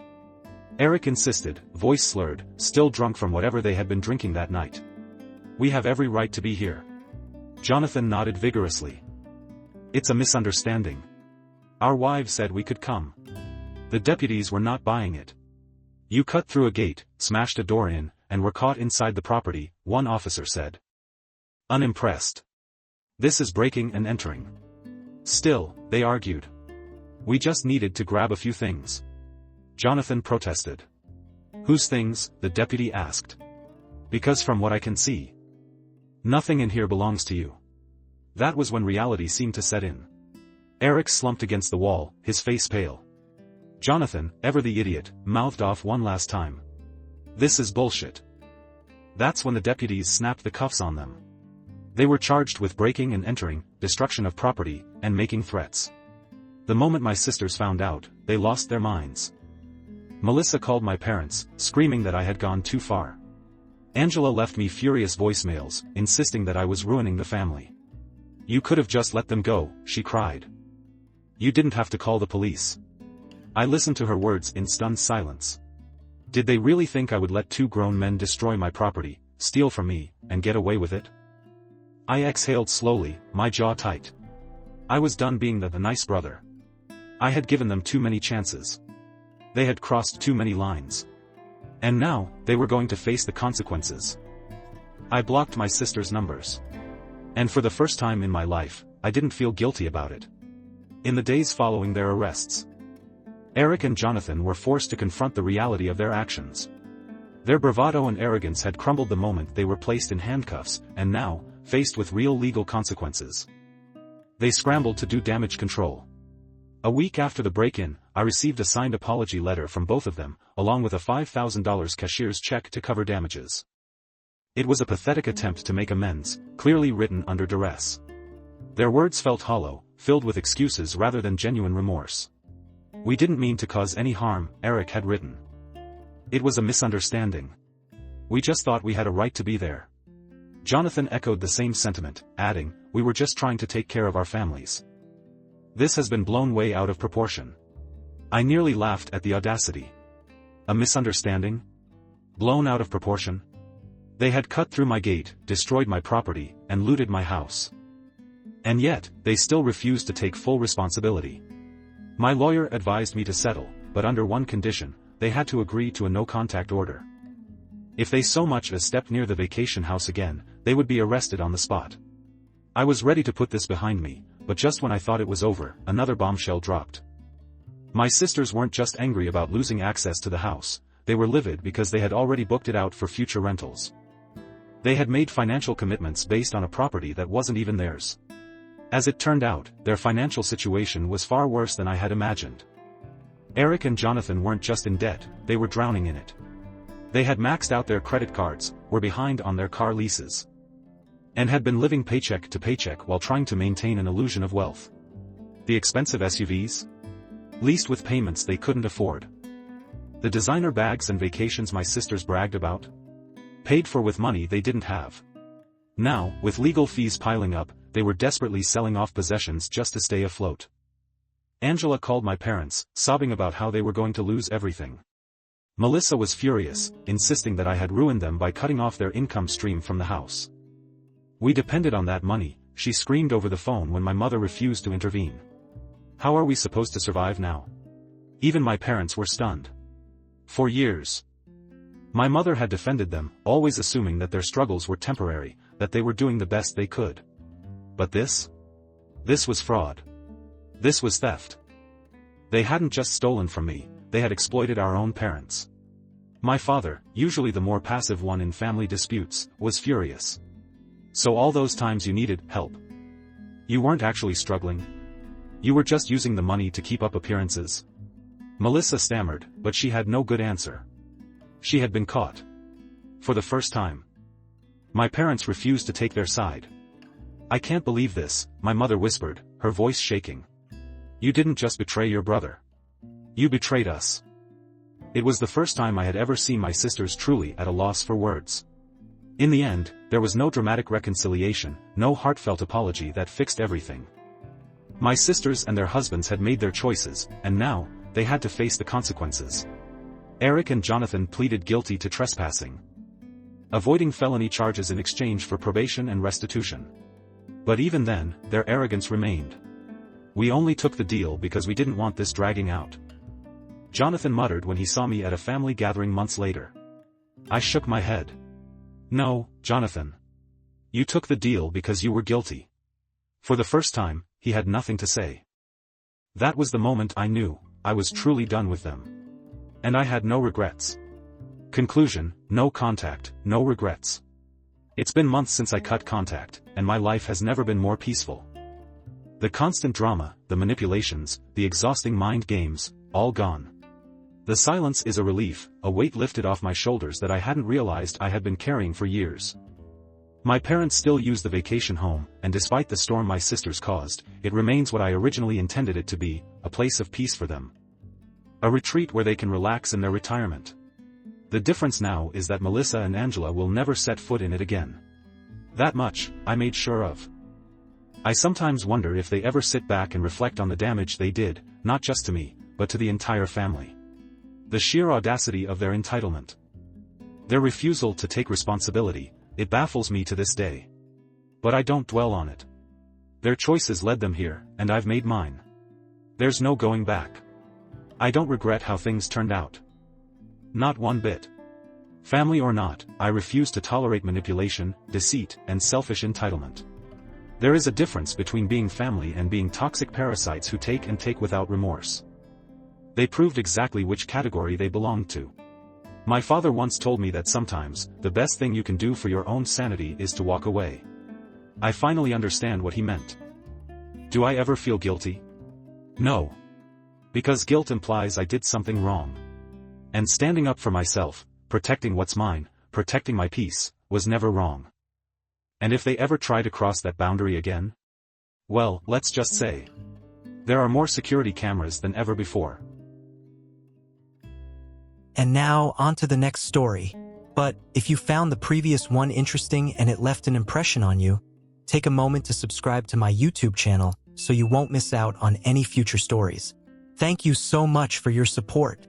While I was serving my country, my unfaithful wife exploited our kids for TikTok fame, so I made sure she lost everything.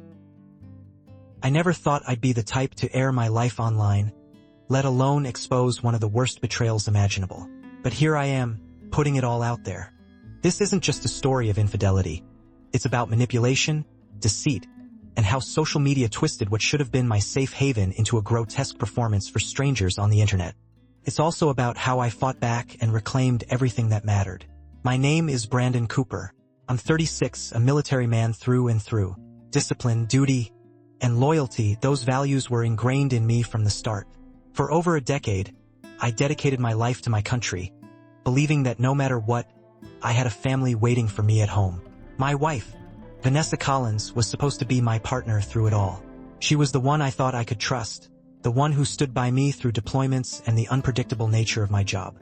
I met Vanessa in my early 20s, back when I was still figuring out who I was outside of my uniform. She worked at a quaint little cafe near my base, a place I stopped by every morning for a cup of coffee before heading out to train. At first, she was just another friendly face behind the counter, always greeting me with a smile. But as time went on, I noticed the little things. How she remembered exactly how I liked my coffee, how she asked about my schedule, how she'd slip in casual comments about my favorite music or the early shifts I dreaded. It wasn't just politeness. She was paying attention, and before I knew it, I found myself looking forward to those mornings more than I should have. I wasn't actively looking for a relationship, not with my career keeping me constantly on the move. But Vanessa made it feel like stability wasn't impossible. She never pressured me for more than I could give, never made me feel guilty for my job.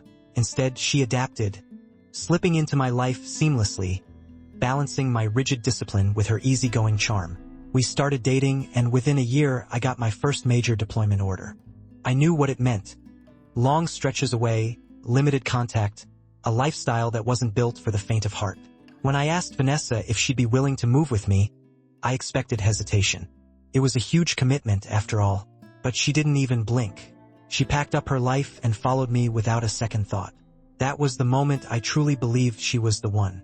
We got married the following year. Nothing extravagant, just close family and a simple ceremony that felt intimate and real. For a while, everything seemed perfect. The honeymoon phase lasted longer than I expected, and soon we started building our family. First came Mia, our fiery little girl with an energy that could light up a room. Then Caleb, my adventurous boy who idolized everything I did. Life felt like it was falling into place exactly as it should. Vanessa embraced motherhood with an enthusiasm that reassured me I had made the right choice. She read every parenting book she could get her hands on, made baby food from scratch, filled the house with warmth while I was away. From the outside, it looked like we had it all. A strong marriage, beautiful kids, a supportive partnership. And for a long time, I believed that illusion, convinced that my family was unshakable. But looking back, I see it now. The small cracks, the little shifts in her behavior that I ignored. The way she slowly started losing interest in the things she once loved.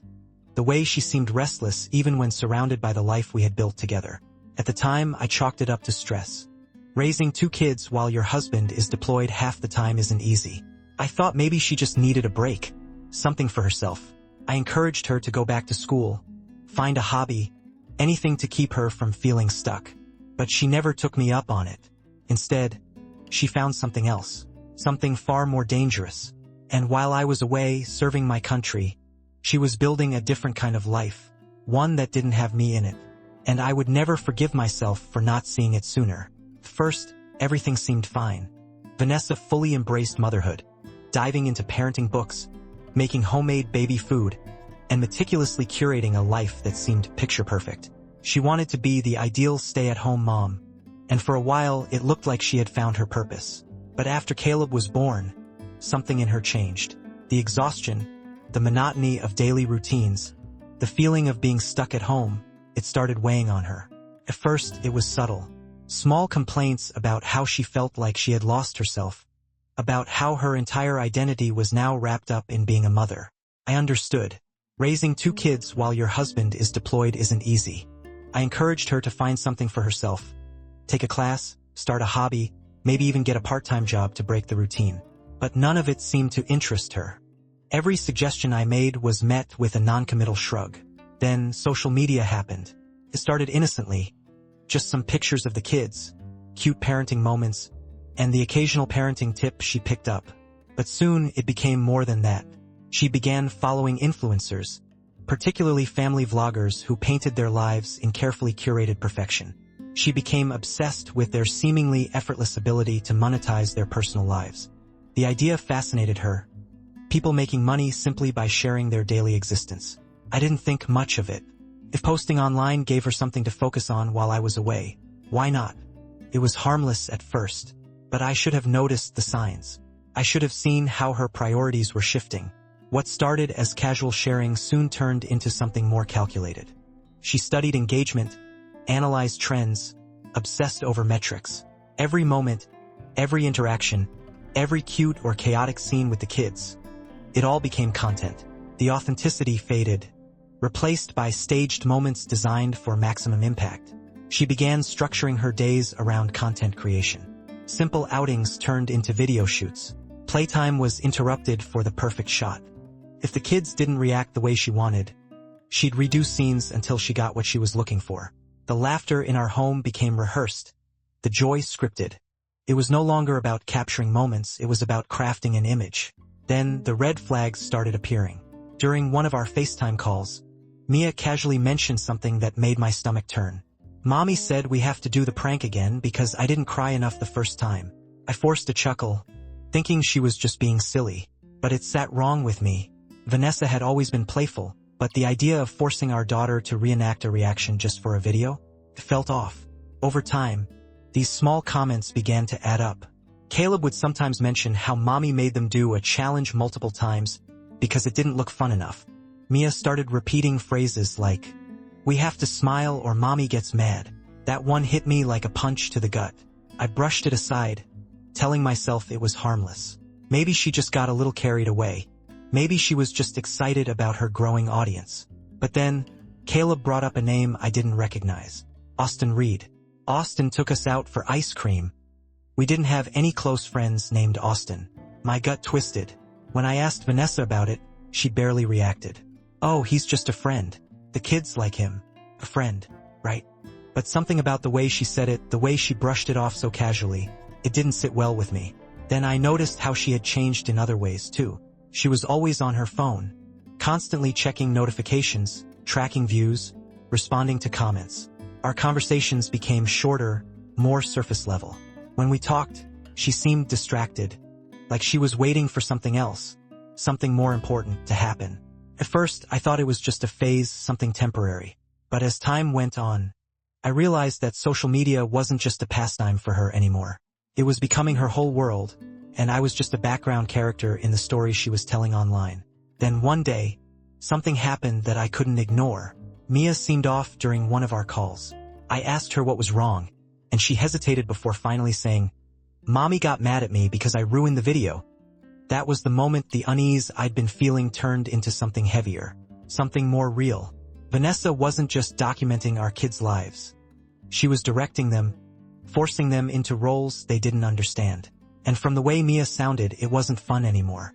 I tried to convince myself that I was overreacting, that every influencer did this, that it wasn't harmful.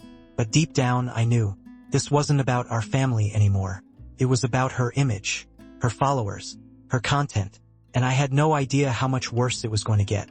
One day, while hanging out with my unit, my buddy Rodriguez walked up to me, laughing. "Bro, I didn't know your wife was famous."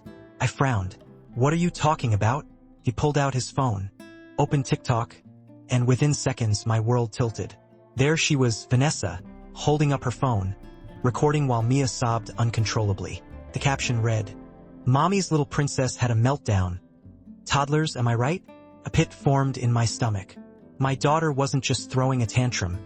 She was genuinely devastated. Her face was red, streaked with tears, her tiny hands wiping at her eyes as she tried to pull away from the camera. But Vanessa, she was laughing, recording, exploiting our child's misery for likes and engagement. I could feel my pulse hammering in my ears as I snatched my phone and immediately downloaded TikTok. My hands were shaking as I typed her name into the search bar.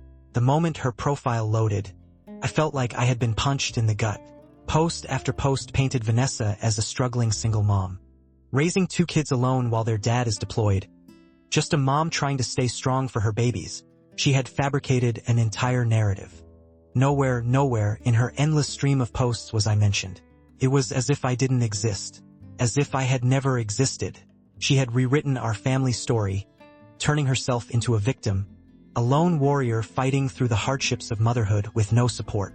And the comment section? It was infuriating. Strangers, men, poured in with admiration, sympathy, and flirtation. "You're so strong, Vanessa. If I was your man, I'd never leave you alone like this. DM me if you ever need someone to talk to." Some even sent her money. She had been collecting donations for being a fake single mom. I scrolled further, bile rising in my throat. Vanessa wasn't just fabricating struggles. She was monetizing them. Entire clips were filled with her looking exhausted, sighing dramatically while sad music played in the background. "Just got the kids to bed.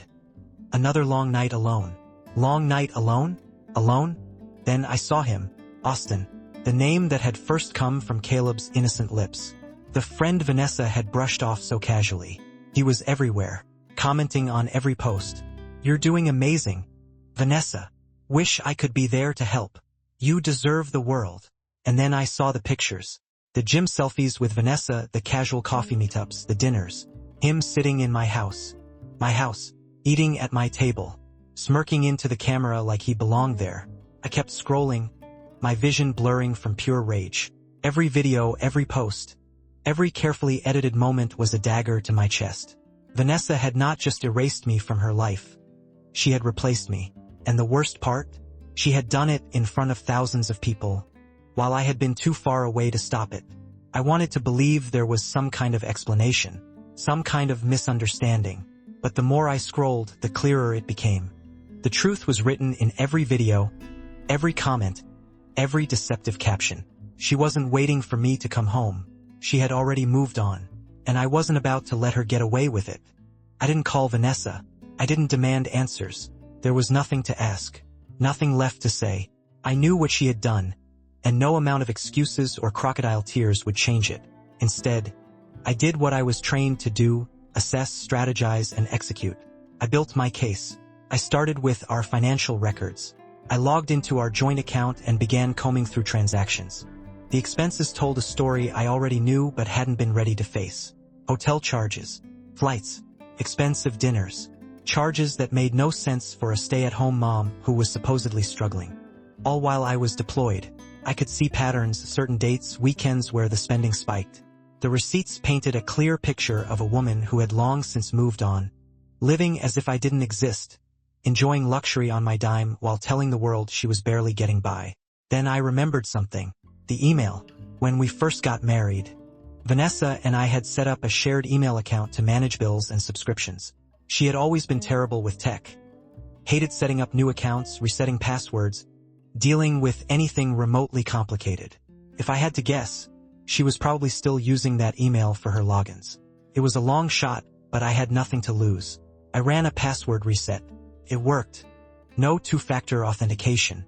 No security questions. No extra layers of protection. Just a simple reset, and suddenly, I had full access to everything. I started with TikTok. Her entire empire at my fingertips. The messages were worse than I had imagined. There were dozens of conversations, followers, sponsors, other influencers, but one name dominated: Austin Reed. Their chat history stretched back months, filled with flirtation, inside jokes, and plans for the future. "I can't wait until we can finally be together," Vanessa had written. "Just need to build my platform first." Build her platform? She wasn't just leaving me. She was orchestrating a full-blown escape plan, using social media as a ladder to climb out of our marriage. And Austin? He wasn't just a side fling, he was part of the strategy. Then I saw something that made my blood run cold. She had been coaching him on how to interact with our kids. There, in black and white, were messages detailing how Austin should behave around Mia and Caleb for better engagement. "Make them cry, people eat that up," Vanessa had texted. I reread it 3 times, hoping I was mistaken, but it was there clear as day. She had turned our children into props, manipulating their emotions for likes, comments, and views. She didn't care if they were upset. As long as the engagement was high, it was worth it. I felt sick. There were more messages. Austin bragging about how well he had bonded with the kids. Vanessa encouraging him to act more natural on camera. Discussing content ideas that would make their audience feel something real. People love a redemption arc. If they see how good you are with them, they'll eat it up, she had written. She was manufacturing a narrative where Austin wasn't just some random guy. He was the doting father figure stepping up where the deadbeat husband had failed. I had seen enough. I closed the laptop and sat in silence, staring at the wall. My mind raced through every possibility, every potential action I could take. Divorce was inevitable. That was a given. But this wasn't just about ending a marriage. This was about taking back control. Vanessa had manipulated reality to fit her version of the truth. But now, I held the real story in my hands. I had proof, undeniable, irrefutable evidence of her lies, her betrayal, and worst of all, her willingness to exploit our children for profit. I wasn't going to argue with her. I wasn't going to give her the chance to spin some sob story. I was going to take everything. I booked the earliest flight home. I landed without warning her. No texts, no calls, nothing. She had spent months crafting a reality where I didn't exist. And now, I was about to make sure she regretted every second of it. First, I went to my lawyer. I handed over everything: screenshots, financial records, the messages between her and Austin. The case was airtight. She wasn't just an unfaithful wife. She was a negligent mother who had exploited our kids for social media clout. My lawyer barely skimmed through the evidence before looking up at me and saying, "She's not walking away with a damn thing." That was all I needed to hear. Next, I went to my bank. I froze our joint accounts. No more spa days, no more shopping sprees, no more lavish dinners on my dime. The only money she had left was in her personal account, which, judging by her spending habits, wouldn't last long. Then I drove home. As I walked up to the house, I heard her voice, live streaming. She was fake crying, playing the role of the struggling single mom while thousands of people poured sympathy into the comments. I stood in the doorway watching for a moment. The performance was flawless. Her voice cracked at just the right moment. She wiped a non-existent tear. "It's just been so hard, you guys," she whimpered. "Doing everything alone. Raising these kids by myself." I almost laughed. I stepped inside. The moment she saw me, she went pale. The chat exploded. "Wait, who's that? WTF? She lied? Bro, is that her husband?" Vanessa fumbled to grab her phone, but I was faster. I picked it up, turned the camera to myself, and looked straight into the lens. "Hey everyone. I'm the husband this woman has been pretending doesn't exist." Silence. For half a second. The chat froze. Then, complete chaos. "No way. She's been scamming us?" I donated to her, WTF. Vanessa lunged for the phone, but I yanked it away. I scrolled through the comments, watching her entire persona crumble in real time. The internet wasn't kind to liars.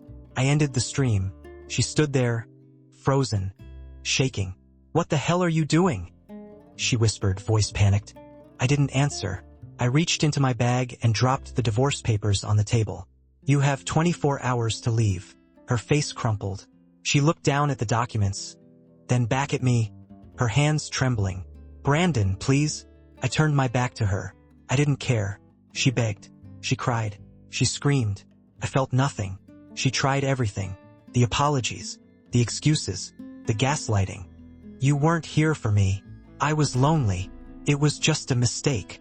I didn't engage. There was nothing left to say. She had already rewritten history once. I wasn't going to give her a chance to do it again. Then came the desperation.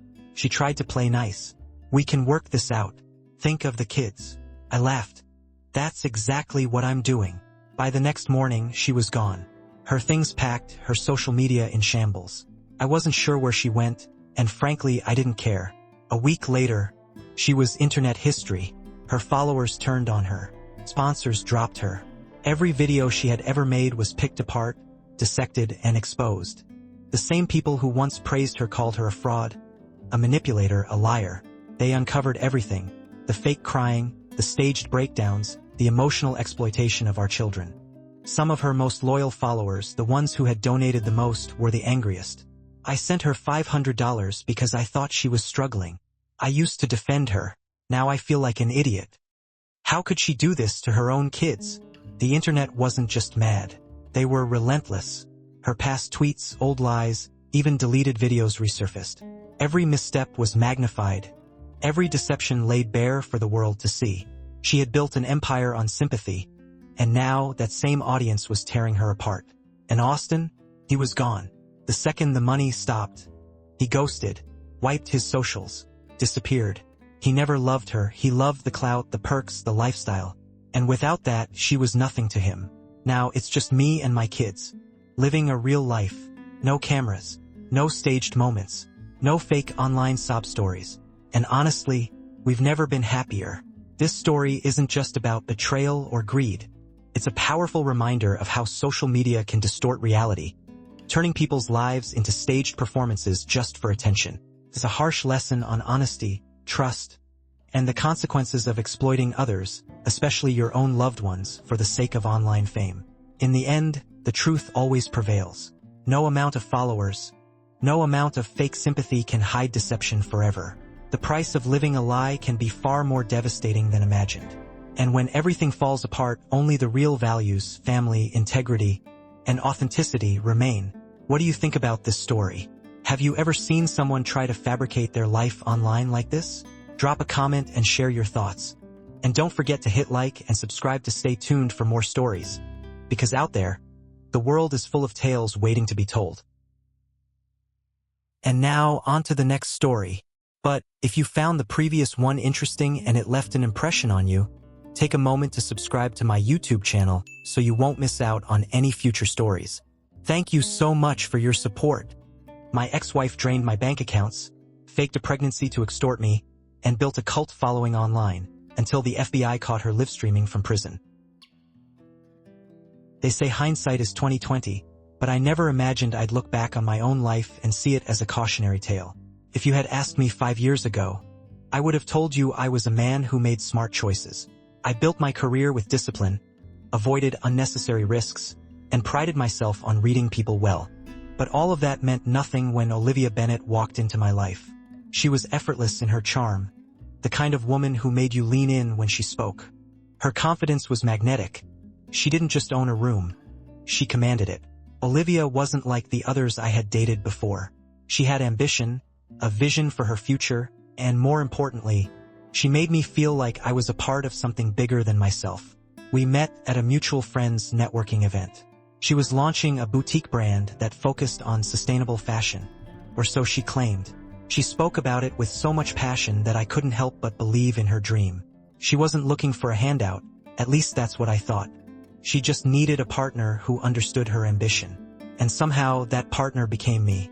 Things escalated quickly. Within a year, we were married. First, I ignored the inconsistencies in her stories. The late-night phone calls she never explained, the fluctuating bank transactions, the vague business plans that never quite materialized. I chalked it up to the stress of starting a business. Love blinds you in ways you never expect. I invested. A lot. Rent for a studio, marketing, materials, networking events, every expense had a justification. "We're so close," she would say, her hands wrapped around my arm.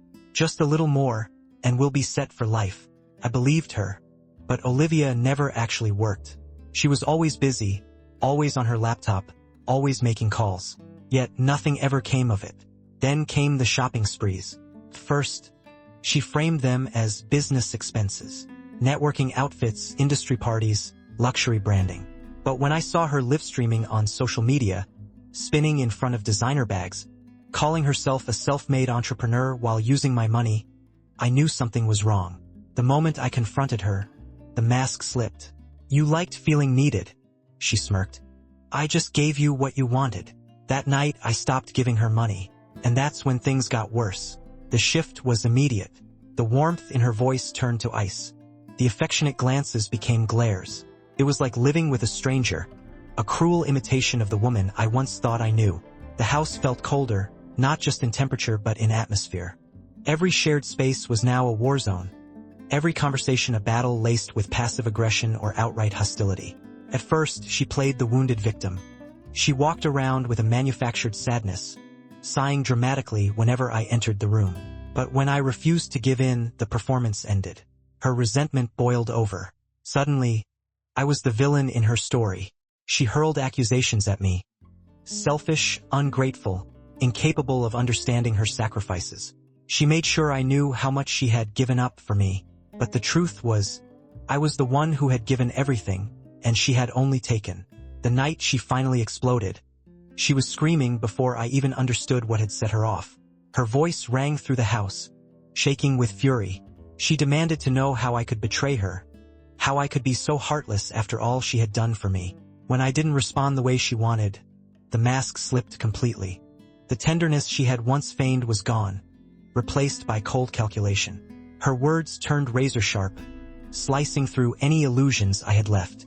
I started digging. I combed through bank statements, emails, and receipts, piecing together a puzzle I didn't want to complete. The deeper I looked, the worse it became. Thousands of dollars had been siphoned away into a private account under a name I didn't recognize. Transactions disguised as business expenses were actually cash withdrawals. Olivia had been draining me dry, methodically and intentionally. She had been planning this for a long time. When I confronted her, I expected denial, some half-hearted excuse or crocodile tears. Instead, she laughed. A cold, mirthless sound. She looked at me like I was an idiot for taking this long to figure it out. "You're slow," she muttered, reaching for her purse. She didn't even try to justify it. She didn't have to. She knew she had won. "You can stop pretending to be the victim now. It's pathetic." And then, just like that, she walked out of my life. For a brief moment, I almost felt relief. But deep down, I knew better. Olivia never went quietly. First, there was silence. No texts, no calls, no sudden, dramatic reappearances. I should have been able to move on, to start rebuilding. But instead, an unsettling feeling crept in. Something wasn't right. Then came the letter. A bank notice about a loan application, one I had never submitted. My hands trembled as I logged into my accounts. The horror unfolded in real time. My credit cards maxed out. My savings gone. My retirement fund completely drained. The numbers didn't lie. $330,000 vanished overnight. My breath hitched.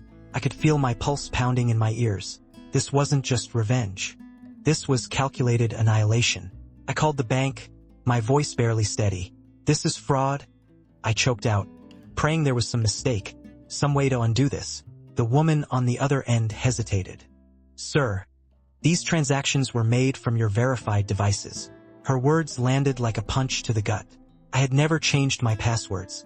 Olivia knew everything, my logins, my security questions, my most private details. She had been planning this for years, mapping out her escape while ensuring my downfall. She had bled me dry and left me for dead.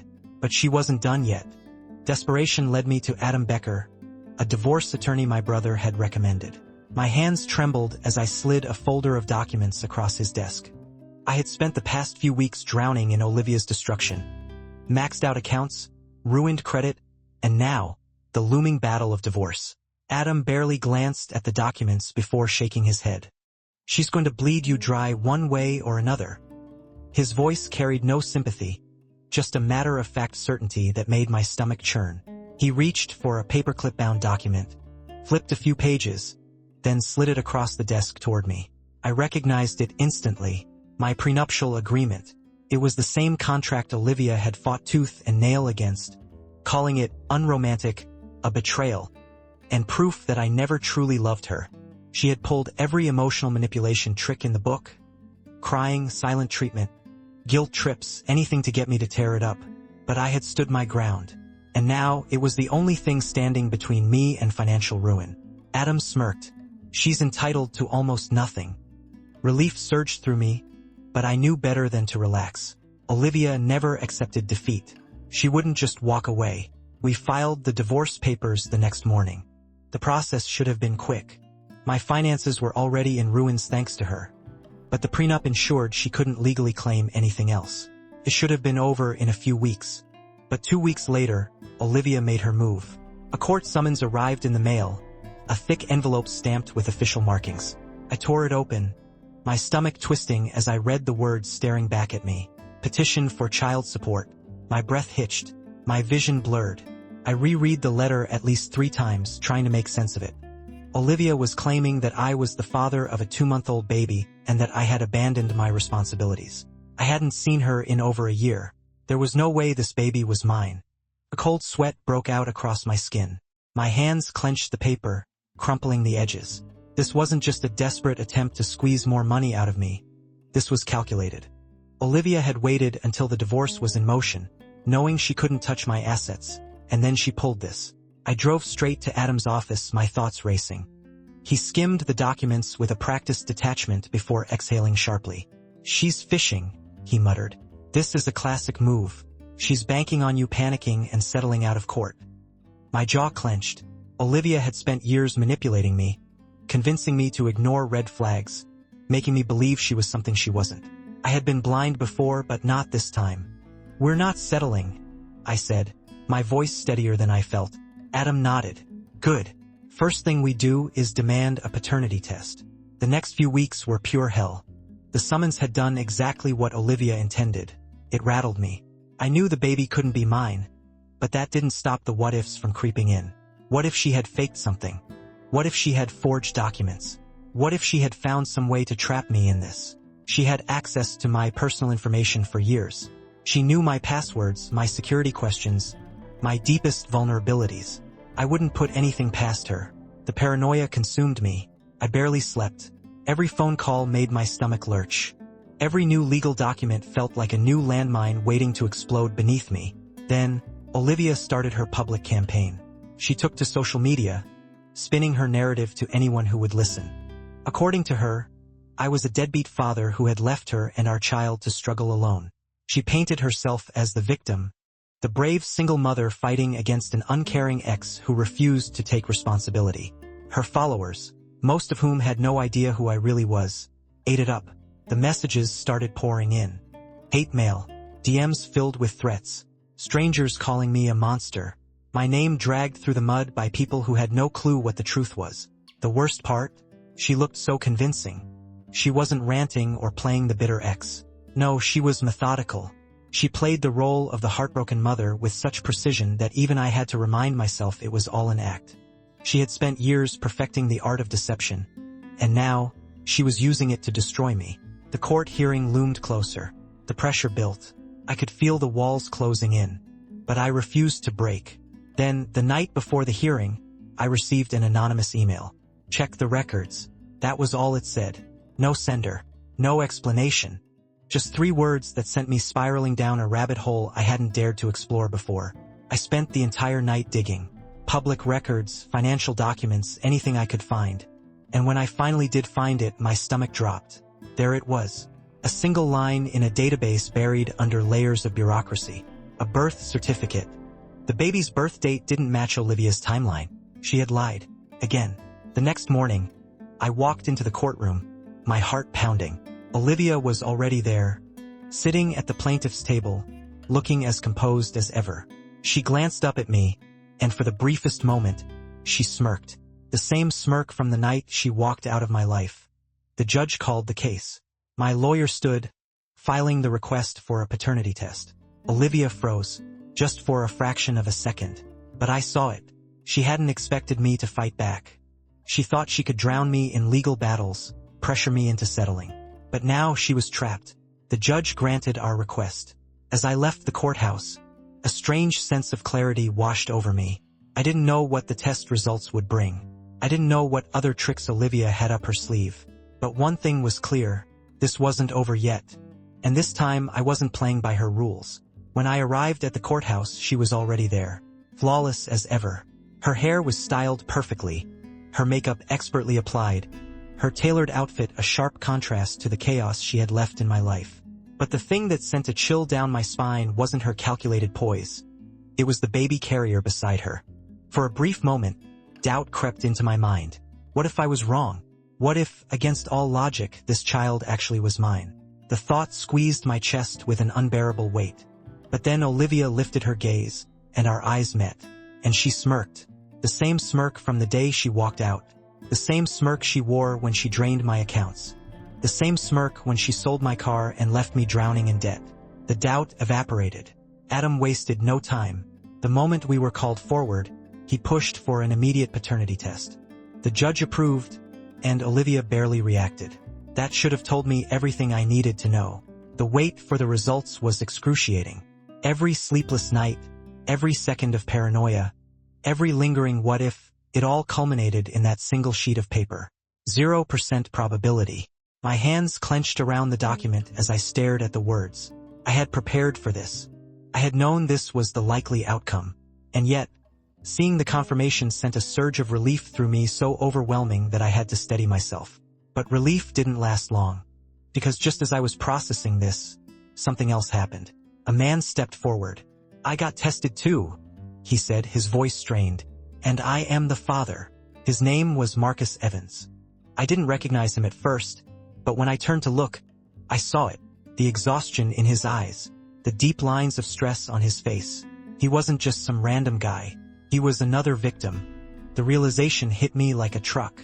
Olivia hadn't just pulled this scam on me. She had done this before. Adam exchanged a look with me, then with Marcus. It wasn't a coincidence that he was here. That night, I met with Marcus in Adam's office. I needed to know everything. Marcus told me how he had met Olivia while she was still married to me. How she had lied about everything, spinning a story about a controlling husband who had trapped her in a loveless marriage.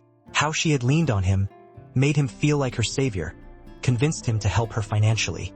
She had done to him what she had done to me, and worse, she had been pregnant the entire time. Marcus's voice was hoarse when he said it. "She told me she was starting a business. I gave her everything, thousands of dollars. And the whole time, she was still married to you." The weight of his words made my stomach churn. She had played us both. I needed answers. We needed answers. That's when Vincent Carter entered the picture. Vincent was a private investigator, one of the best, according to Adam. He was sharp, no nonsense, and had seen more scams than he could count. When we hired him, I had expected him to uncover a few forged documents, maybe some hidden accounts. I wasn't prepared for what he actually found. The depth of Olivia's deception was staggering. This wasn't just about draining bank accounts or manipulating men for financial gain. This was something far worse. Fraud, identity theft, and worse, kidnapping. Vincent laid out the evidence. Olivia had forged adoption papers. She had stolen a child. The baby, Liam Brooks, wasn't hers. My breath caught in my throat as the reality sank in. This entire thing wasn't just a desperate money grab. This was organized crime. The deeper we dug, the more horrifying the picture became. Olivia had a pattern. She had done this before, in different cities with different identities. Each time, she found a new man, spun a new web of lies, and when she was done, she left them in ruins. But this time, she had crossed a line even she couldn't manipulate her way out of. She had taken a child. I sat in Adam's office, staring at the folder of evidence Vincent had compiled. The pictures, the documents, the emails, the horrifying truth. Olivia had orchestrated this entire thing from the beginning. She had never been pregnant. Not with my child, not even with Marcus's. She had taken Liam from a woman named Sophia Reynolds, a mother who had been desperately searching for her missing son for months. Sophia had filed police reports. She had contacted agencies. But Olivia had covered her tracks so well that no one had connected the dots. Until now. I gripped the edge of the table, my knuckles white. Olivia had stolen everything from me. My money, my trust, my peace of mind. But this was something else entirely. She wasn't just a liar. She wasn't just a manipulator. She was a criminal. And now, finally, we had the proof to bring her down. When the authorities finally caught up with her, Olivia tried to run.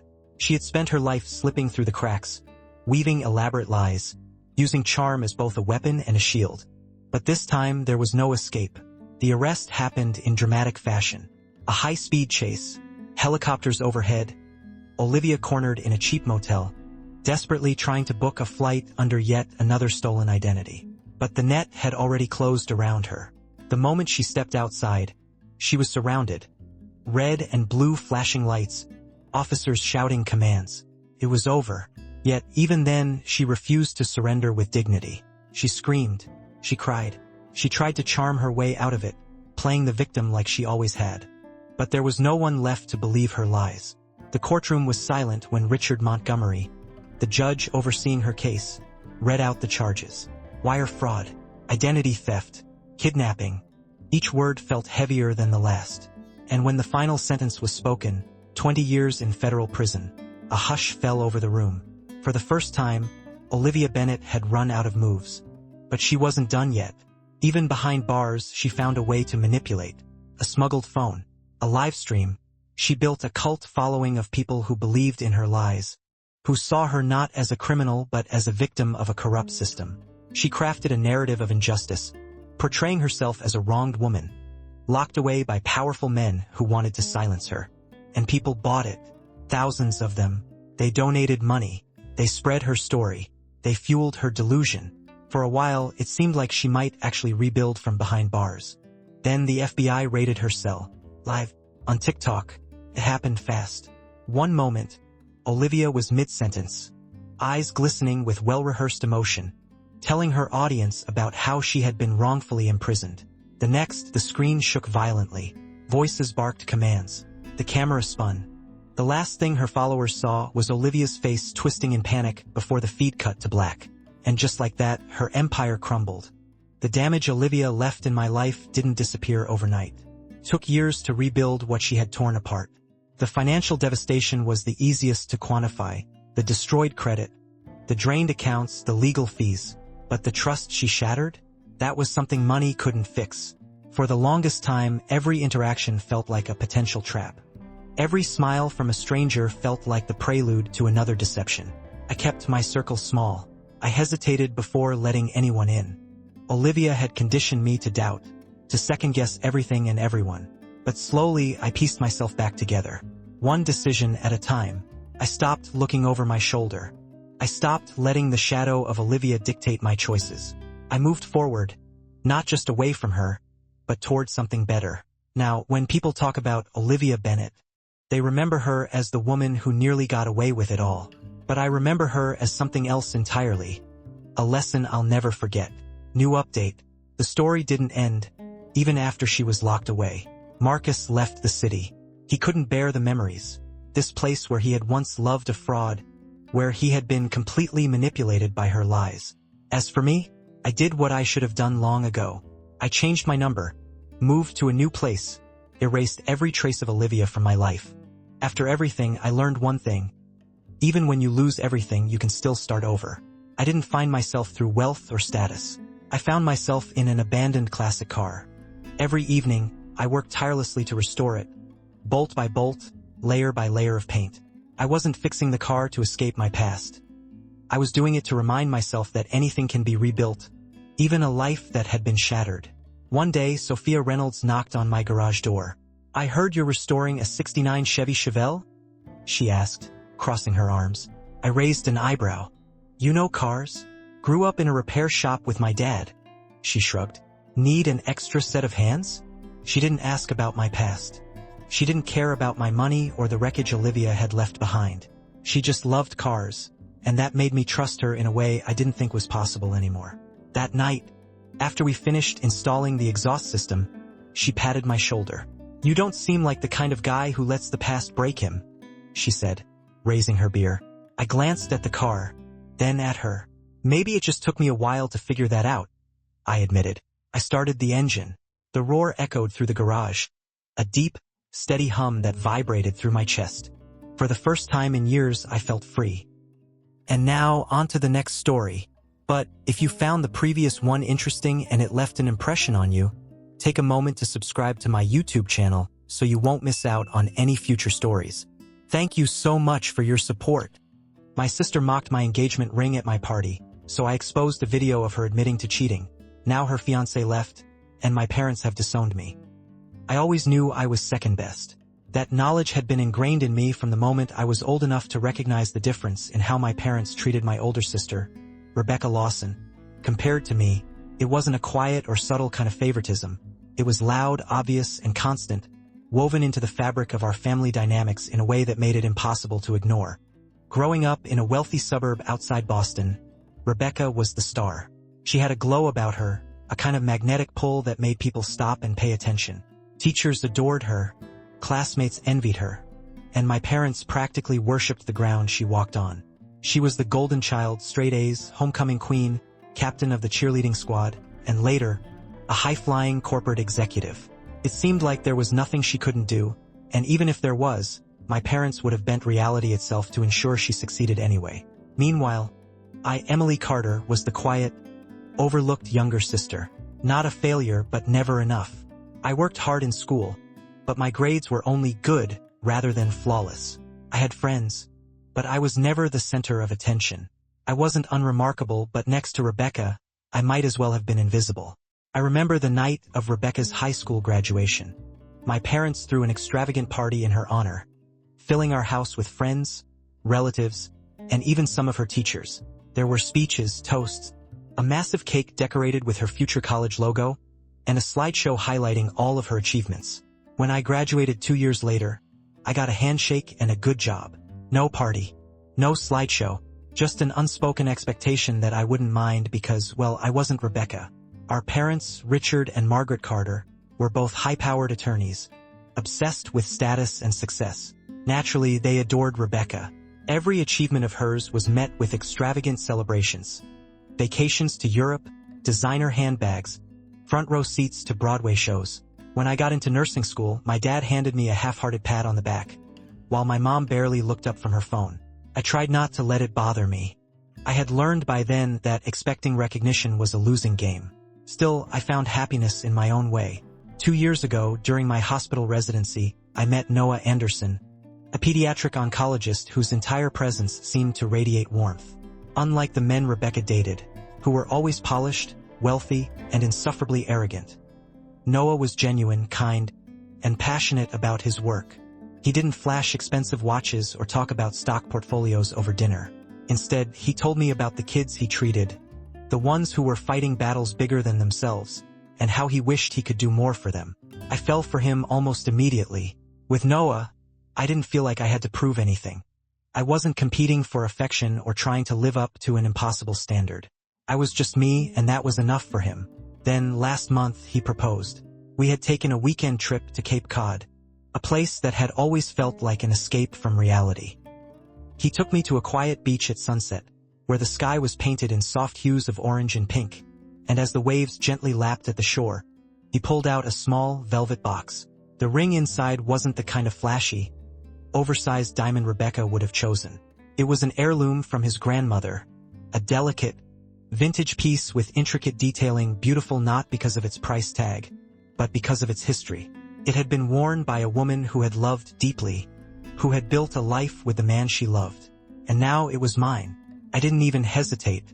I said yes, and for the first time in my life I felt like I had something truly for myself. Something no one, not even Rebecca, could take away. But, of course, I had underestimated her. Rebecca, on the other hand, did not approve. The moment she saw the ring, her expression barely concealed the disappointment. There was no excitement, no squeal of joy, no hug of congratulations. Instead, she studied the ring for a long moment before offering a clipped, Oh, that's quaint. I should have known then that the worst was yet to come. Despite the years of tension, the constant comparisons, and the subtle and not so subtle digs, I let myself believe, just for a moment, that this night could be different. My parents had shocked me by offering to host an engagement party at their home, a place that had never really felt like mine. Maybe, just maybe, they were trying. Maybe this was a sign that things could be better, that for one night we could just celebrate. For the first hour, that illusion held. The house was packed with friends, family, colleagues, people who had known me and know us separately, now coming together to celebrate us. The sound of clinking glasses and warm laughter filled the space, and for once, I let my guard down. Even Rebecca seemed unusually pleasant, engaging in small talk and even asking about our wedding plans. Felt surreal. She was charming, poised, the perfect older sister, the Rebecca everyone loved. But there was something in her smile, something too controlled, too performative. I ignored it. I wanted to believe in the best version of her, even if experience had taught me better. Then, the drinks started flowing. Rebecca was never one to hold back, especially when she had an audience. As the evening stretched on, her smile turned sharper, her compliments laced with something I couldn't quite name at first. It was subtle in the way she placed herself at the center of conversations, the way she redirected compliments about me into anecdotes about her own accomplishments. Then, she turned her attention to me. First, it was just little things. A dismissive glance at my dress, a too long stare at the engagement ring on my finger. Then she grabbed my hand, lifting it up for inspection, turning it so the light hit the delicate band. "Wow," she mused. "I guess some people are fine with the simple things." Her voice was just loud enough for the surrounding group to hear. The laughter that followed was hesitant, uncomfortable. I felt the weight of eyes shifting toward me, some awkwardly looking away. Heat crawled up my neck, but I forced a smile, willing myself not to react. I wouldn't give her that satisfaction. I told myself it was fine, that it was just Rebecca being Rebecca. She wanted a reaction, and I refused to give her one. But Rebecca didn't need a reaction. She just needed an audience. And she got one. When the time came for the toasts, I should have known she wouldn't let it pass without seizing the moment. She took the microphone, her expression perfectly composed, her voice sweet with just a hint of condescension. First, it was harmless. She congratulated me, offered a toast to Noah and me, praised our relationship in a way that almost sounded sincere. Almost. Then, her voice took on that tone, the one she always used when she was about to say something cruel, wrapped in the guise of innocence. "It's kind of surprising, isn't it?" she said, her eyes scanning the room, letting the words settle. I mean, no one expected Emily to get married first. But hey, even quiet girls get lucky sometimes. A ripple of unease moved through the room. The air grew thick, charged with something unspoken. Some people exchanged glances. Others stared at their drinks, as if hoping to disappear into them. Rebecca wasn't done. She tilted her head, her smile widening as she delivered the final blow. "And I guess when you're a, let's say, low-value woman, you have to take what you can get. I mean, it's nice, really. Who else would marry a doctor who spends more time with sick kids than his own fiancée?" The words hung in the air like a grenade, the pin already pulled. The silence that followed was suffocating. Noah's hand clenched around mine, his entire body going rigid beside me. I could feel his anger radiating off him, controlled but barely. Across the room, Christopher Evans, Rebecca's fiancé, looked like he wanted to sink into the floor, his face frozen in a mixture of embarrassment and disbelief. My vision blurred, not with tears, but with sheer, burning humiliation. I could feel it in the pit of my stomach, that familiar weight of being reduced to nothing in front of people who should have celebrated me. It wasn't just the insult, it was the fact that she knew exactly how to land the hit where it would hurt the most. And that was when something in me snapped. 2 months earlier, something happened that I never could have predicted. It started with a message, an unexpected notification that popped up on my phone late one night. It was from Adam Thompson, Rebecca's ex-boyfriend from college. I hadn't spoken to him in years, and at first I hesitated to open it. We had never been particularly close, and as far as I knew, he had moved on from whatever disaster had been his relationship with Rebecca. But curiosity got the better of me, and I tapped on the message. "Hey, Emily, heard you're getting engaged. Congrats. This is kind of random, but I thought you should see something." Call it a wedding gift. Attached was a video file. I stared at it for a long time before pressing play. The footage was grainy but clear enough. It had been filmed in a dimly lit college dorm. A much younger Rebecca in the center of the frame, sitting on a bed, visibly drunk. A smug grin stretched across her face. I recognized the setting immediately. It was from back when she was still with Adam. The voice behind the camera, presumably one of Adam's old friends, coaxed her into talking. And then she confessed. At first, it was small admissions, laughing about how Adam had been too trusting, how she had always been able to get whatever she wanted out of him. But then came the bombshells. She openly bragged about cheating on him with his best friend, no less. She detailed how easy it had been, how Adam had never suspected a thing. She laughed about how she had tested the limits of his trust. And then, as if that wasn't enough, she casually admitted to stealing money from their shared account, funds they had supposedly saved for their future. She grinned at the camera, twirling a drink in her hand, and said it like it was nothing. Oh, and the money? Please. Adam was so clueless. I used our savings for like 3 Prada bags. Honestly, it's his fault for trusting me. The camera caught a few shocked reactions from whoever was filming, but Rebecca just shrugged, completely unbothered. The clip ended there. I felt sick, not just because of what she had done, but because of how effortlessly she had justified it. The way she had laughed, the pride in her voice, the absolute certainty that she would never face consequences. I should have deleted the video, but I didn't. Instead, I saved it. Not out of malice, not with any intention of ever using it, but because some part of me knew that one day, I might need to remember exactly who Rebecca was. And now, standing there at my own engagement party, humiliated, burning with rage, watching Rebecca bask in her petty victory, I knew exactly what to do with it. My hands moved on autopilot. I pulled out my phone, scrolled through my saved files, found the video. My heart pounded in my chest, but my rage burned hotter than any second thoughts. I connected my phone to the Bluetooth speakers, took a deep breath, and pressed play.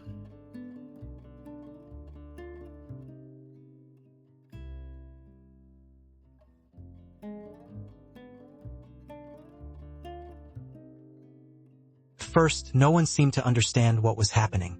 Then, Rebecca's voice filled the room. Oh, please. Adam was so boring. And his best friend was right there. I mean, it wasn't technically cheating if you don't get caught, right? Everything stopped. People turned. Eyes widened. The laughter from earlier died instantly, replaced by stunned silence. Rebecca's face went completely pale.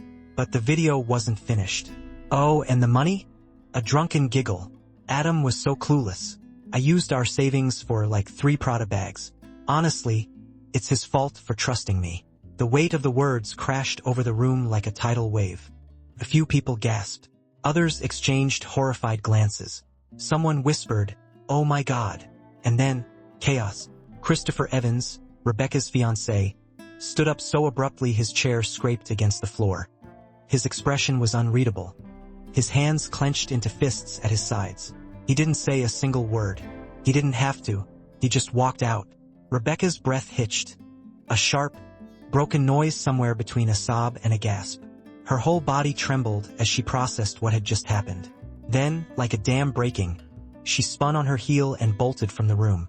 But there was no undoing what had just happened. And my parents? They were livid. Not at Rebecca. At me. The fallout was immediate, like a bomb detonating in the center of my family. For years, Rebecca had controlled every narrative, carefully crafting her image as the perfect daughter, the successful career woman, the golden child who could do no wrong. But that night, as her own voice played through the speakers, shattering the illusion she had built so carefully, everything unraveled. I should have felt triumphant. After all, Rebecca had humiliated me in front of everyone at my own engagement party. She had struck first, and I had simply struck back. But instead of satisfaction, all I felt was exhaustion. The weight of years of resentment, of being the second choice, of being dismissed and overlooked. It all came crashing down on me at once. I barely had time to process it before my parents descended on me like a storm. They demanded an apology. Not from Rebecca for lying, for stealing, for publicly humiliating me at my own party, but from me for exposing her. They claimed I had ruined her life, that I had crossed an unforgivable line by airing the family's dirty laundry in public. I was stunned, not because their reaction was surprising, Deep down, I had always known that Rebecca was their priority, but because of the sheer intensity of their anger, it was as if, in their minds, I had committed the greater sin. Not Rebecca's infidelity, not her theft, not her years of manipulation, but me daring to hold her accountable. When I refused to apologize, they cut me off completely. There was no hesitation, no attempt to understand my side, no support, no attendance at my wedding, no family. They made it clear. I had broken an unspoken rule, and for that I was out. Rebecca, of course, played the victim flawlessly.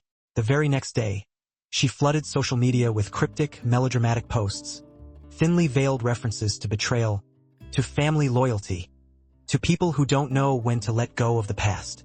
She framed herself as the wounded party, the one who had been so cruelly wronged by a jealous sister. And at first, it worked. Some family members, especially the ones who had always bought into her perfect image, rushed to her defense. The messages started rolling in. Some were filled with concern for Rebecca, others with accusations toward me. How could I do something so public? Why had I been so vindictive? Couldn't I have just handled it privately? For a while, it seemed like she might actually pull it off, until Christopher left her. Rebecca could spin whatever story she wanted online, but she couldn't change the fact that her fiancé was done with her. He packed his things, moved out of their shared apartment, and cut all contact.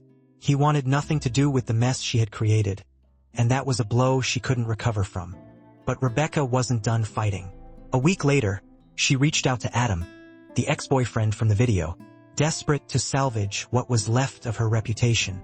She tried bribing him into claiming the video was fake. She offered him money, favors, anything to undo the damage. Instead, Adam did something she didn't expect.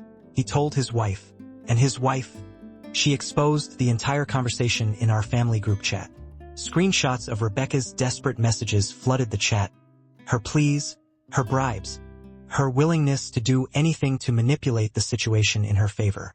And suddenly, the family members who had been on the fence, the ones who had hesitated, unsure of which side to take, turned on her completely. The facade cracked, the golden child's mask shattered. Then the stories started pouring in. Family members who had stayed silent for years, who had swallowed their grievances for the sake of keeping the peace, finally started talking. Tales of Rebecca's manipulation, her lies, her twisted narratives, resurfaced like a tidal wave that had been waiting to crash. The cousin whose promotion she had sabotaged out of spite. The aunt she had stolen from, only to turn it around and blame someone else. The friendships she had destroyed with rumors. The opportunities she had stolen for herself. People had known. They had seen. They had chosen to ignore it. But now, they couldn't ignore it anymore. Rebecca, for once, had no way out. But my parents, they still refused to see it. Even with the evidence piling up. Even with the messages, the confessions, the undeniable proof of who Rebecca truly was. They remained steadfast in their loyalty to her. Their golden child could do no wrong. Not in their eyes. Not ever. And so, they issued one final ultimatum. If I didn't publicly apologize, if I didn't take the blame, if I didn't undo the damage I had done to Rebecca's reputation, I would be removed from their will. Forever unwelcome. It wasn't even a choice. I knew where I stood. So I made my decision. I chose myself. For the first time in my life, I stopped trying to win a battle that had been rigged from the start. I let go of the need for validation from parents who had never truly seen me, who had only ever measured my worth against Rebecca's shadow. And in that release, I found something I never thought possible: peace. Noah and I made a decision. Instead of the grand, traditional wedding I had once imagined, we opted for something smaller, more intimate, surrounded only by the people who had stood by us. It wasn't about grandeur or appearances anymore. It was about celebrating love with those who truly supported us. His family welcomed me in a way mine never had. They didn't just accept me. They embraced me wholeheartedly, without conditions or expectations. His mother took me dress shopping. His father helped Noah with wedding preparations, and his siblings treated me like their own. In their presence, I felt what real family was supposed to be like. A place of warmth, not performance. Of acceptance, not judgment. But the biggest surprise came when my grandmother, Eleanor Carter, reached out. I hadn't expected it. She had always been a quiet observer in family affairs, never one to get involved in the drama that Rebecca so often stirred up. But one evening, I received a simple message from her. "Come have tea with me." I went not knowing what to expect. We sat in her sunlit kitchen, the scent of chamomile tea wafting through the air. She poured my cup, steady hands moving with an elegance I had always admired but never quite understood until that moment. Then, she looked at me, really looked at me, and said something that nearly broke me. "I am proud of you." I had spent years craving those words from my parents, twisting myself in knots to earn even a fraction of the approval they so freely gave Rebecca. But they had never come, not from them. And yet, here was my grandmother, a woman who had seen it all, telling me that I had done the right thing, that I had been brave, that I had stood up for myself in a family that had never allowed me that space. I didn't realize how much I had needed to hear it until that moment. The weight of it all, the years of resentment, the pain of being overlooked, the grief of losing the illusion of family. It all came crashing down in that small, quiet kitchen, over cups of tea and warm afternoon light. For the first time in my life, I felt free. Free from the expectations that had suffocated me. Free from the unspoken competition that I had never signed up for. Free from the belief that my worth was something that needed to be proven.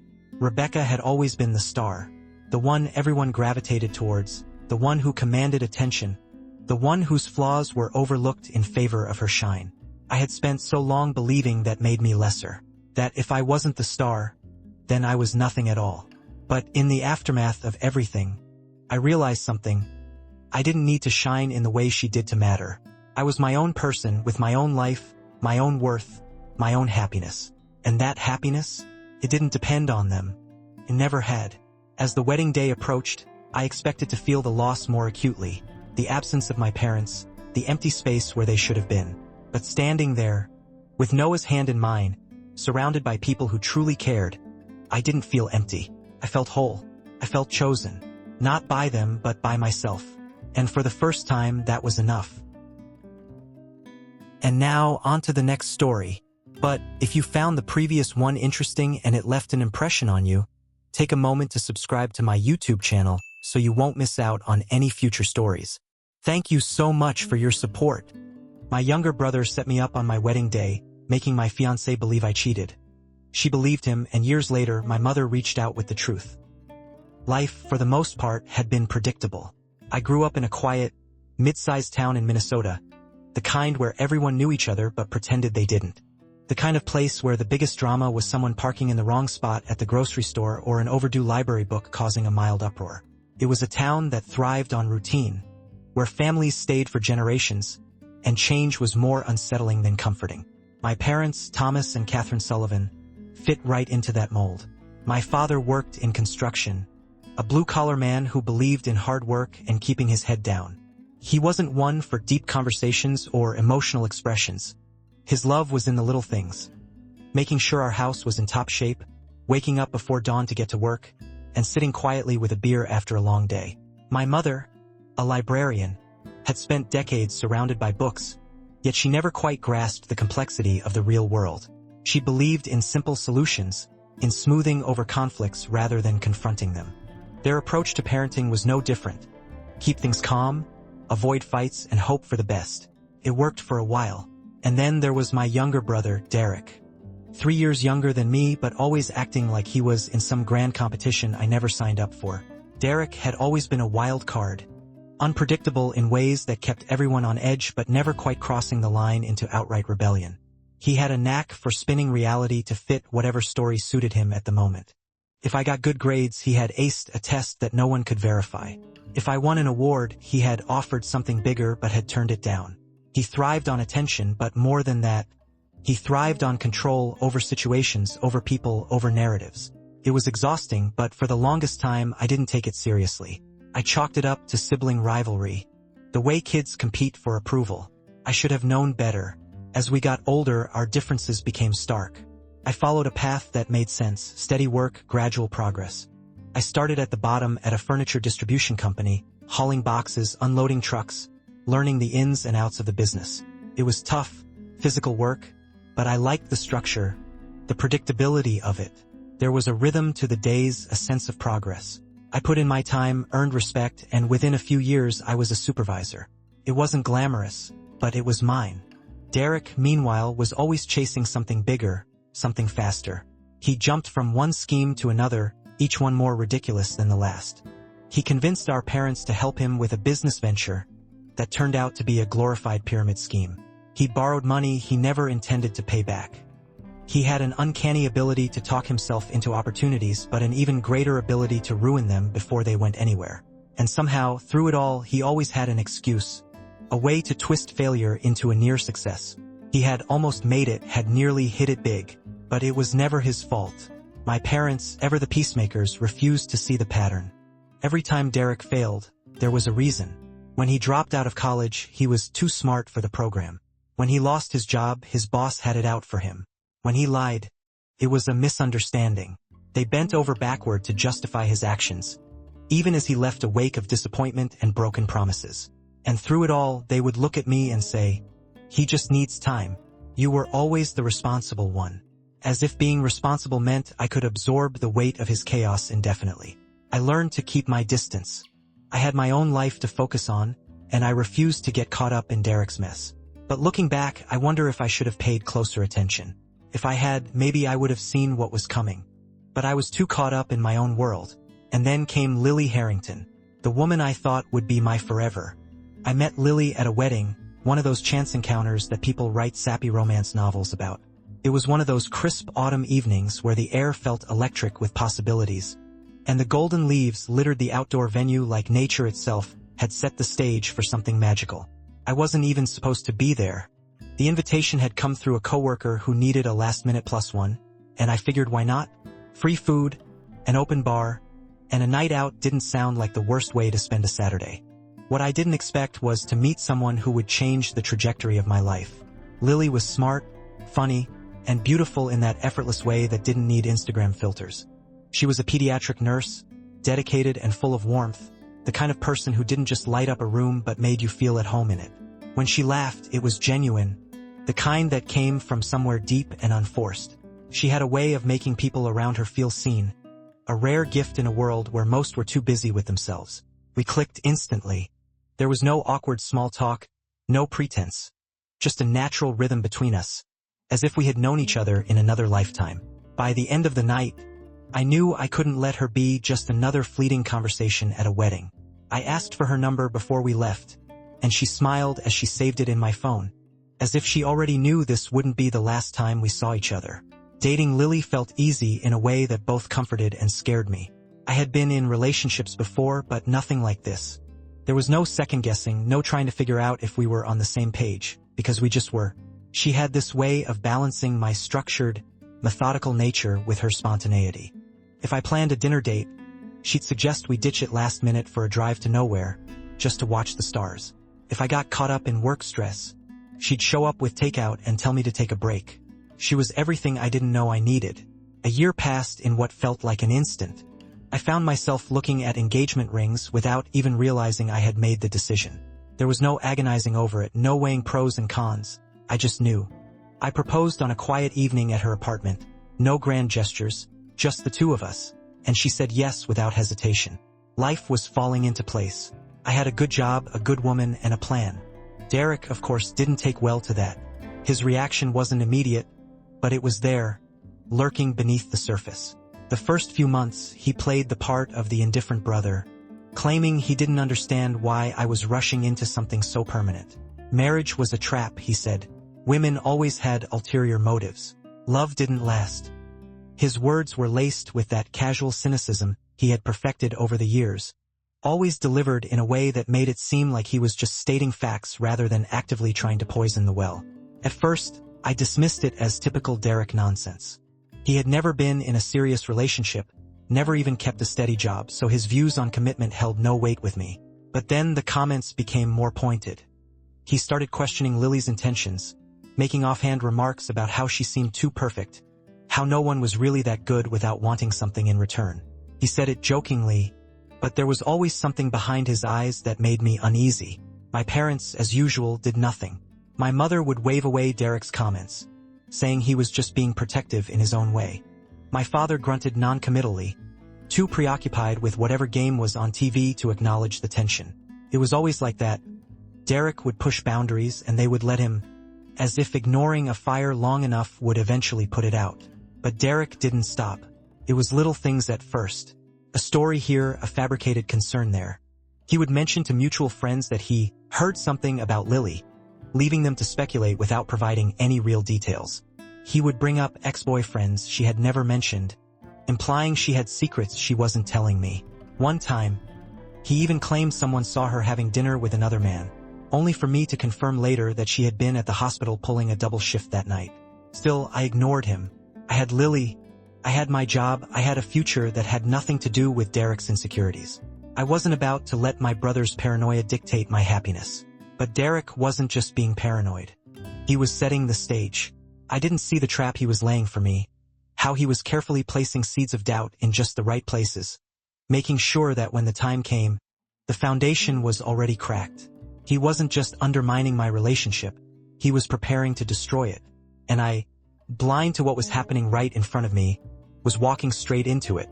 Derek had a way of sniffing out weaknesses, of knowing exactly how to plant doubt in places where it didn't belong. He didn't need brute force, he preferred precision. A whisper in the right ear, a glance at the right moment, an implication rather than an outright lie. It was a skill he had honed over the years, perfected like an artist perfects his brushstroke. And this time, his canvas was my life. He started small. It was subtle at first. Offhand comments about how Lily and I seemed to be rushing things, how engagements should last longer, how marriage was a huge commitment and not something you just jump into. He always made it sound casual, like he was just looking out for me, but there was something calculated in his delivery. Then came the remarks about Lily herself. Doesn't it seem like she always says the right things? He mused one night over drinks. Like, too perfect? He never accused her of anything outright. That wasn't his style. Instead, he let me do the work, let my own brain fill in the blanks. I wasn't an insecure person by nature, but Derek knew how to get under my skin. He played on the natural doubts that anyone would have before a major life change, amplified them just enough that they started to take root. Then he started laying the groundwork behind my back. At first, I didn't notice it. I was too busy planning the wedding, too wrapped up in the idea of my future to pay attention to the way things around me were shifting. It was little things, old friends canceling plans more frequently, coworkers giving me odd looks in the break room, whispered conversations that stopped when I walked in. I chalked it up to stress, assuming it was all in my head. It wasn't. Derek had been planting lies, carefully crafted, insidious little falsehoods designed to isolate me, to turn people's perceptions just slightly in his favor. He told mutual friends that I had been bad-mouthing them behind their backs, that I was too caught up in my new life to care about them anymore. He told coworkers that I was planning to leave my job, that I was secretly interviewing elsewhere and taking credit for things I hadn't done. It wasn't enough to outright ruin my reputation, but it was enough to make people doubt me. And that was all Derek needed. I didn't see it coming. And then, 2 months before the wedding, Derek introduced me to Jessica Monroe. She's an old friend from college, he said, bringing her along to a bar one night. She just moved back into town. Jessica was friendly, too friendly. The kind of woman who made casual touches feel intentional, who laughed a little too hard at jokes that weren't funny. I remember thinking she was nice enough, if not a little much, but I didn't dwell on it. We exchanged polite conversation, nothing more. I barely paid attention to her beyond the surface. At least that's what I thought. But Jessica wasn't just some random woman Derek happened to know. She was a piece in his game, a pawn he had strategically placed months in advance. I had no way of knowing it then, but from the moment I met her, the final stage of Derek's plan was already in motion. And I was walking straight into it. The night before my wedding, I turned off my phone, just for a few hours. I told myself it was a way to find some peace, to clear my head before the biggest day of my life. I wanted a moment to reflect, to sit in silence with my thoughts and let the weight of everything settle.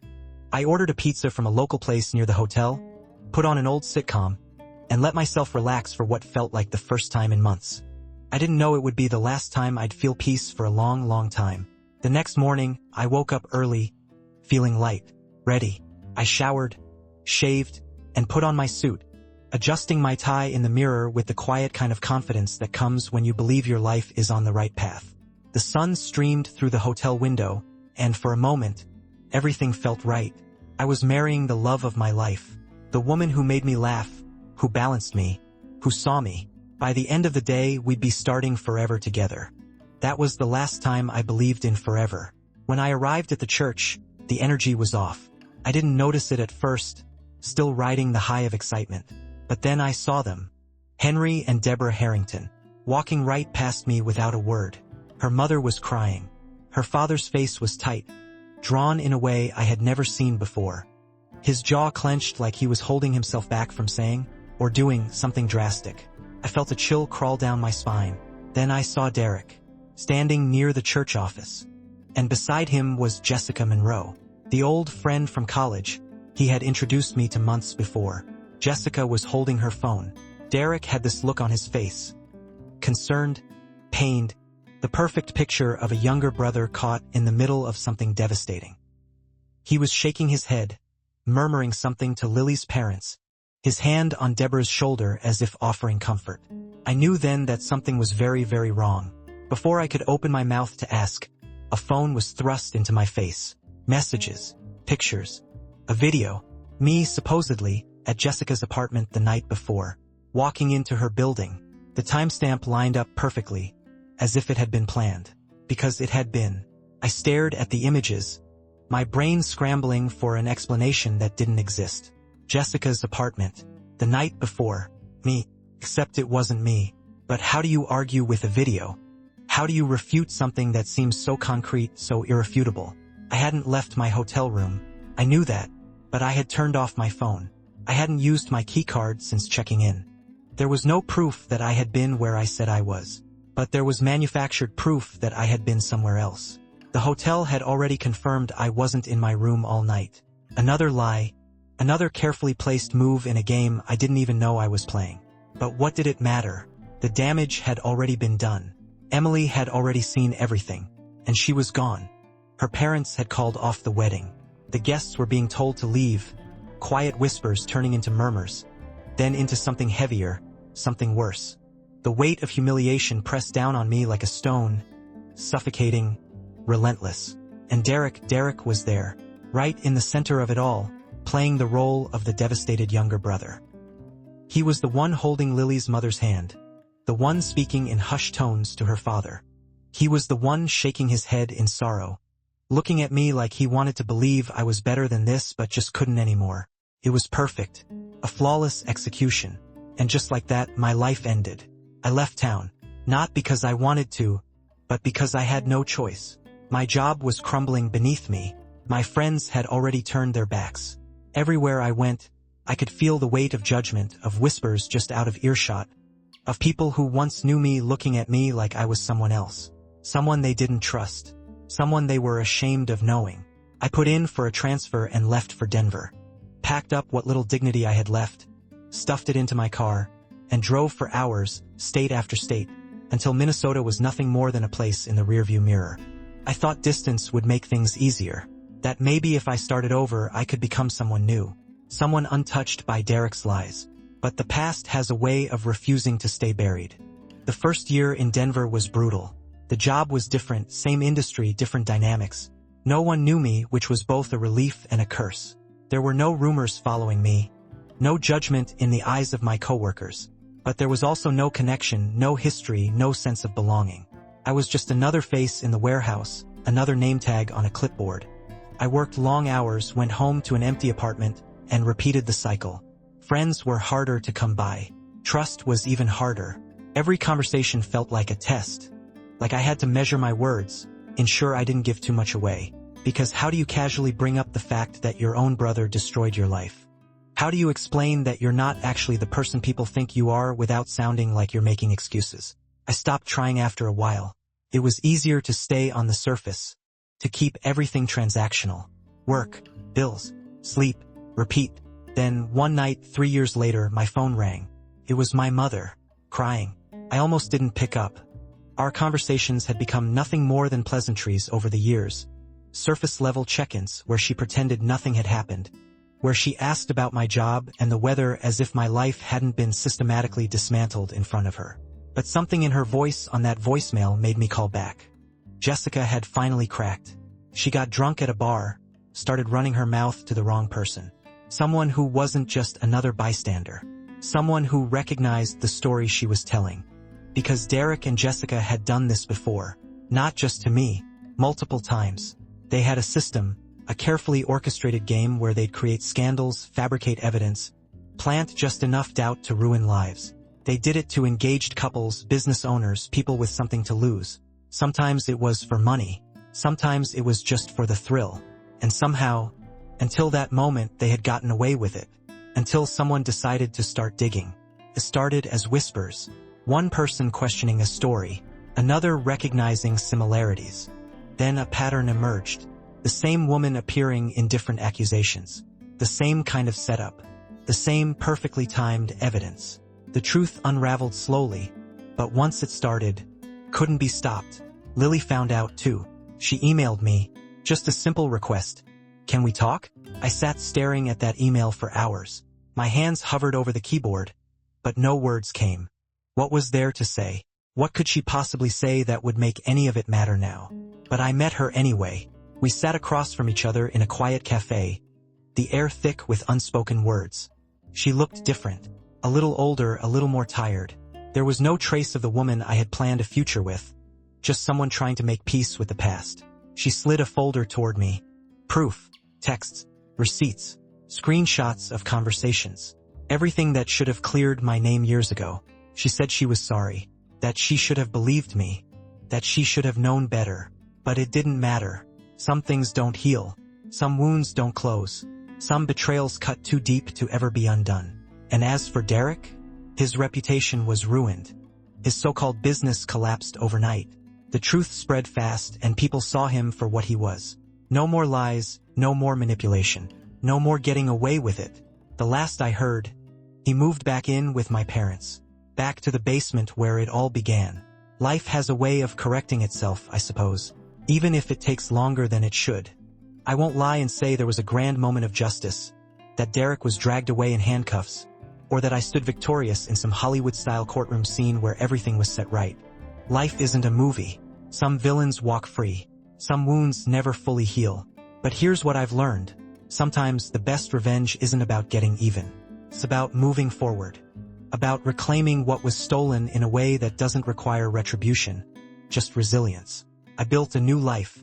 Not overnight, not easily, and not without scars. But piece by piece, I put myself back together.